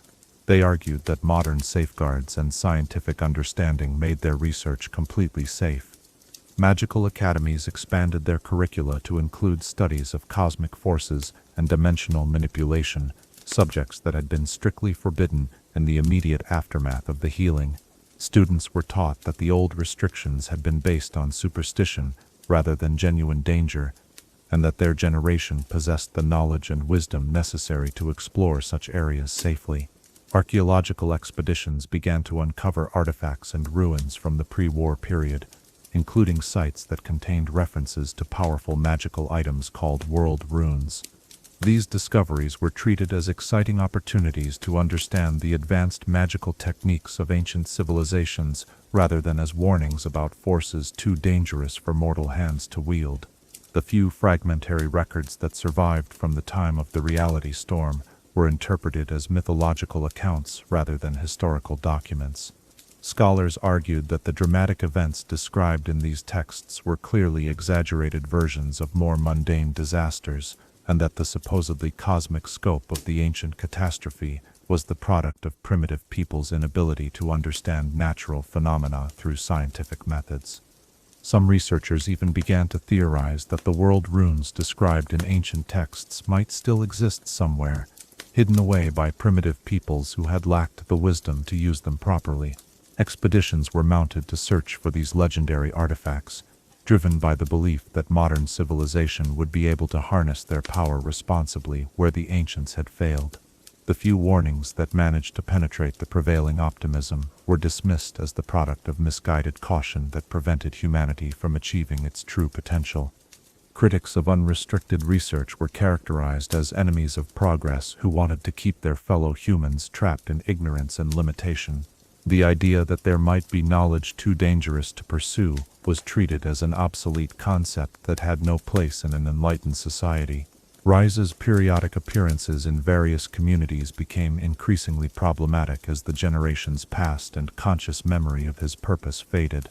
Where his presence had once triggered beneficial caution in those who encountered him, it now often provoked curiosity and investigation. Scholars attempted to study him as an example of advanced magical enhancement, while treasure hunters followed him in hopes that he might lead them to valuable artifacts. The blue-skinned mage found himself forced to become more secretive and elusive as the natural protection provided by collective unconscious memory eroded. People no longer instinctively understood that he was someone to be respected and left alone, but instead saw him as a fascinating mystery to be solved or a potential source of profit to be exploited. The burden of his eternal vigil grew heavier as he watched society slowly but inexorably moving toward the same dangerous paths that had once led to cosmic catastrophe. He began to see signs that individuals and organizations were approaching the level of power and ambition that had characterized the original world rune wielders, but found himself unable to intervene directly without revealing the existence of the artifacts he was sworn to protect. The cycle seemed destined to repeat itself, driven by humanity's fundamental inability to learn from experiences it could not remember. Each generation would rediscover the same dangerous paths, make the same fatal mistakes, and pay the same terrible prices, all because the wisdom purchased through ultimate sacrifice had been allowed to fade from memory. Yet even as the forgetting accelerated and the dangers multiplied, Hope remained in the form of the unconscious protections that had been built into the healed reality itself. The scars left by the great sacrifice continued to influence events in subtle ways, creating obstacles and complications for those who sought ultimate power. The cosmos itself had been changed by the trauma it had endured, developing its own forms of immune response to prevent a recurrence of the same catastrophic patterns. The question that haunted Ryze and the few others who retained some connection to the original warnings was whether these unconscious protections would prove sufficient to prevent another cosmic catastrophe, or whether humanity's determination to forget its most important lessons would eventually overcome even the safeguards that had been purchased with the sacrifice of an entire civilization. As you drift toward peaceful rest tonight, perhaps consider what lessons from your own past might be worth preserving, even when they seem irrelevant to present circumstances. How do we honor the wisdom of those who came before us, especially when that wisdom warns us away from paths that seem appealing and promising? Chapter 12. The Eternal Vigil. In the quiet hours that stretch toward eternity, when one's soul bears the weight of worlds and vigilance becomes both purpose and prison, we conclude our journey through the Rune Wars with the most profound story of all, that of the endless watch that continues still. Tonight, we walk alongside Ryze in his eternal mission, understanding how the burden of preventing cosmic catastrophe has transformed from temporary duty into the defining reality of existence itself, and how hope persists even in the face of humanity's determined forgetfulness. The nature of Ryze's vigil evolved as the centuries passed, and the world around him changed beyond recognition. What had begun as a desperate mission to gather scattered world runes and prevent their misuse had gradually transformed into something far more complex. A multi-dimensional chess game played across timelines and probability matrices, where every move carried consequences that might not manifest for generations. His understanding of the world runes themselves had deepened through centuries of carrying them, exposing him to their whispered memories of creation and destruction. He had come to realize that the artifacts were not simply powerful magical items, but fragments of consciousness from the cosmic intelligence that had shaped the universe itself. They retained awareness of their original purpose and actively sought opportunities to resume their reality-shaping function. This revelation had profound implications for his mission. Simply hiding the world runes was not sufficient to prevent future catastrophes, because the artifacts themselves would gradually influence events to create circumstances where they might be discovered and used. They were patient beyond mortal comprehension, willing to wait centuries or millennia for the right combination of ambition and ignorance to emerge among potential wielders. Ryze's role had therefore evolved from guardian to cosmic surgeon, constantly moving through the world to identify and redirect the subtle influences that the world runes exerted on human civilization. He learned to recognize the signs of their hidden manipulation, the gradual accumulation of power by individuals who show the psychological profiles of potential world rune wielders, the emergence of research projects that might lead to the rediscovery of reality manipulation techniques, and the formation of political movements that promised to remake the world according to utopian visions. His interventions took many forms, each carefully calibrated to address specific threats without revealing the true nature of the danger. Sometimes he would appear as a wandering scholar, offering alternative research directions that would lead ambitious mages away from potentially catastrophic discoveries. Other times he might manifest as a mysterious benefactor, providing resources that would redirect political movements toward more constructive goals. In extreme cases, when the threat was too great to be redirected through subtle influence, Ryze would be forced to take more direct action. These interventions were always costly, both in terms of the magical energy required and the personal toll of making choices that often condemned individuals to failure or exile in order to prevent them from achieving the power that would doom their world. The loneliness of his mission had intensified as the generations passed, and the collective memory of the Rune Wars faded. In the early centuries after the Great Sacrifice, he had occasionally encountered individuals who retained some unconscious awareness of his purpose, people whose dreams were touched by inherited memories of cosmic catastrophe. These encounters had provided brief moments of understanding and connection that helped sustain him through the darkest periods of his vigil. But as the forgetting accelerated and humanity's instinctive wariness of ultimate power eroded, such encounters became increasingly rare. Ryze found himself surrounded by people who could not comprehend the scope of the dangers he worked to prevent, who saw his warnings as the paranoid delusions of someone whose mind had been damaged by exposure to magical forces beyond his understanding. The isolation was compounded by the physical changes that centuries of carrying world rune energies had wrought upon his body and consciousness. His appearance had become increasingly alien to ordinary humans, his blue-tinged skin and glowing eyes marking him as something other than mortal. More profoundly, his perception of time and causality had been fundamentally altered by prolonged exposure to cosmic forces, making normal human interaction difficult when he might respond to statements that his companions had not yet made, or reference events that would not occur for decades. Yet, despite the crushing loneliness and the seemingly impossible nature of his task, Ryze had found ways to adapt and persevere. He had learned to take satisfaction in small victories that no one else would. Did ever know about the ambitious tyrant who died of natural causes before he could begin his conquest? The brilliant researcher who abandoned her reality manipulation studies to focus on healing magic, the fanatical cult that disbanded after a series of seemingly unrelated setbacks. His understanding of human nature had deepened through centuries of observation, allowing him to predict and influence behavior patterns with increasing precision.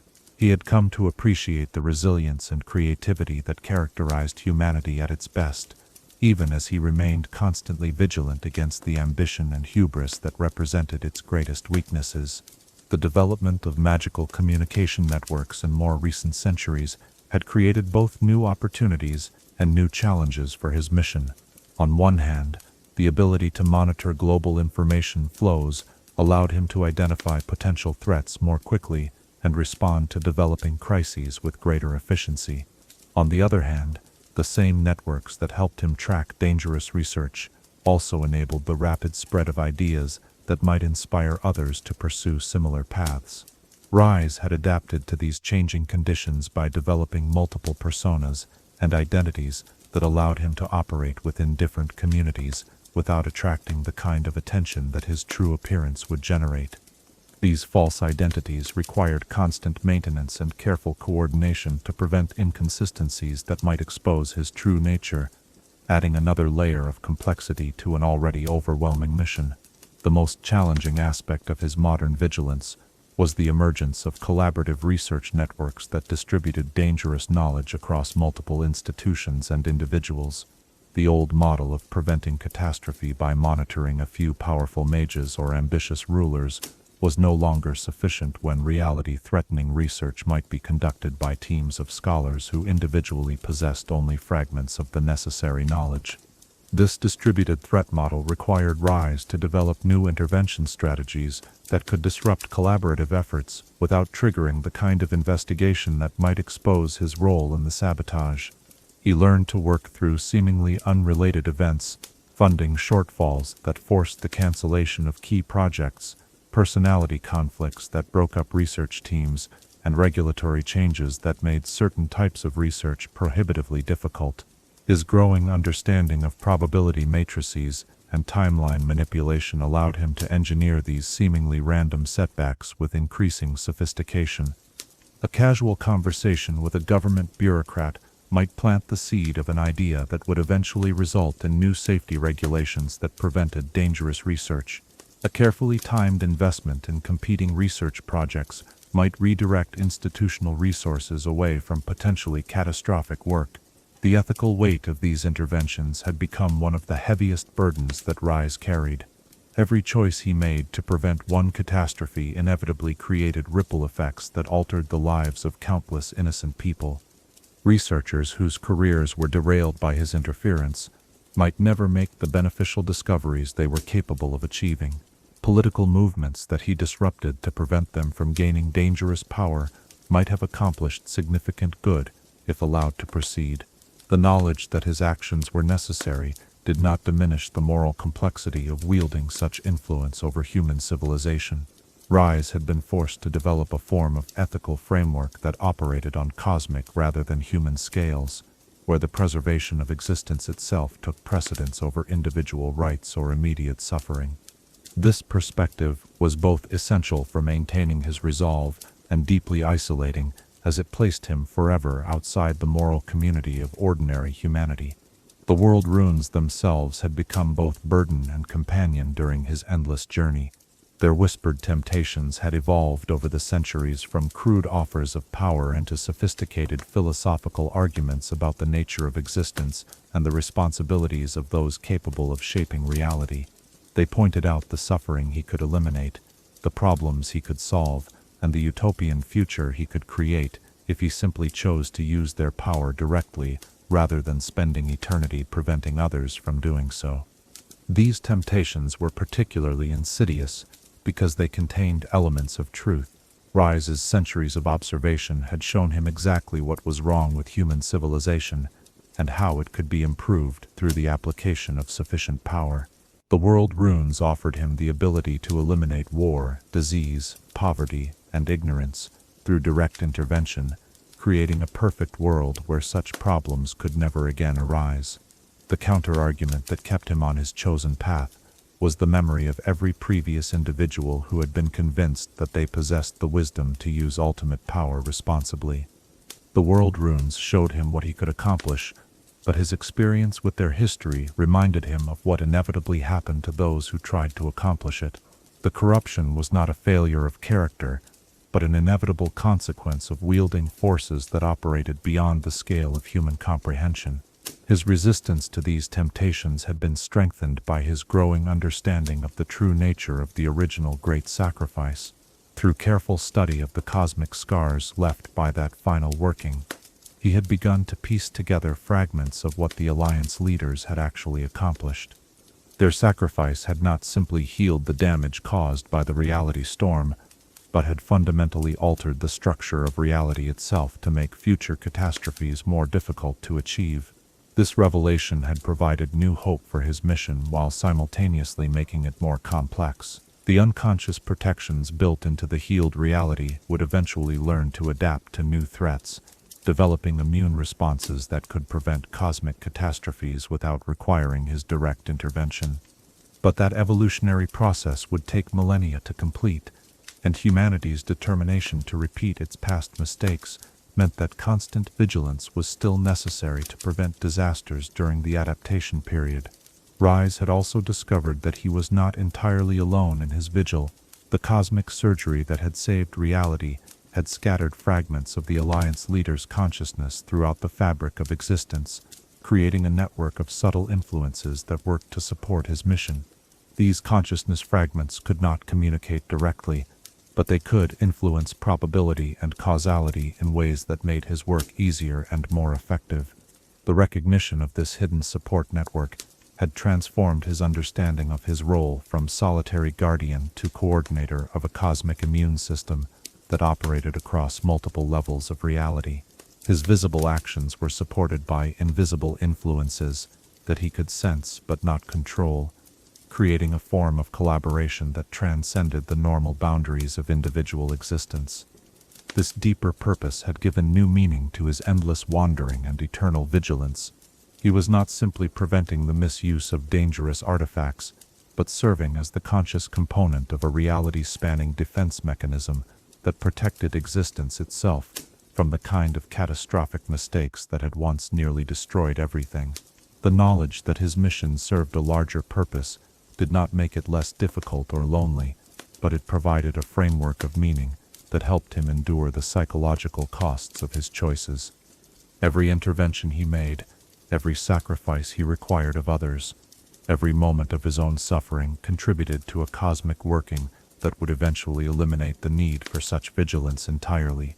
Yet even as he worked toward that distant future, Ryze remained acutely aware that his mission might never truly end. Humanity's capacity for both greatness and catastrophic error seemed to be fundamental aspects of its nature, and the elimination of one source of cosmic danger might simply clear the way for new and different threats to emerge. His vigil might continue not just for centuries or millennia, but for as long as conscious beings existed to make choices that could affect the stability of reality itself.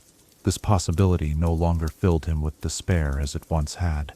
He had come to understand that the vigil itself was a form of meaning that transcended personal happiness or fulfillment. His existence served a purpose larger than any individual life could encompass, and that service had become its own form of satisfaction, even when it could never provide the simple pleasures that other beings took for granted. As we reach the end of our journey through the history of the Rune Wars and their aftermath, we find ourselves in the present moment, where Ryze continues his endless wandering, carrying world runes whose power could reshape reality, but whose use he will never permit. His story has no ending, because vigilance against cosmic catastrophe requires eternal commitment from those capable of providing it. Somewhere in the world tonight, the blue-skinned mage walks his lonely path, watching for signs of the ambition and hubris that could once again threaten everything that exists. His sacrifice ensures that others can sleep peacefully in ignorance of dangers they cannot imagine, protected by a guardian whose dedication transcends mortal understanding. The Rune Wars taught us that ultimate power inevitably corrupts those who wield it, but they also showed us that such power can be safely contained by those willing to sacrifice everything for the protection of others. In Ryze's eternal vigil, we find the most profound expression of love possible, the willingness to bear any burden, endure any loneliness, and make any sacrifice to ensure that others can continue to exist in a universe that remains stable and secure. As you settle into peaceful rest tonight, perhaps take a moment to appreciate the simple miracle of existing in a reality where cause follows effect, where the laws of physics remain constant, and where tomorrow will arrive as an extension of today, rather than as a completely new configuration of possibility. Someone, somewhere, continues to watch over these things that we take for granted, ensuring that the cosmic order we depend upon remains intact, despite our species' dangerous tendency to reach for power beyond our wisdom to use. What quiet heroism might you be capable of in service of protecting things that others might never know were threatened? And how do we honor the guardians who sacrifice their own happiness to preserve ours, even when we cannot see or understand the nature of their service?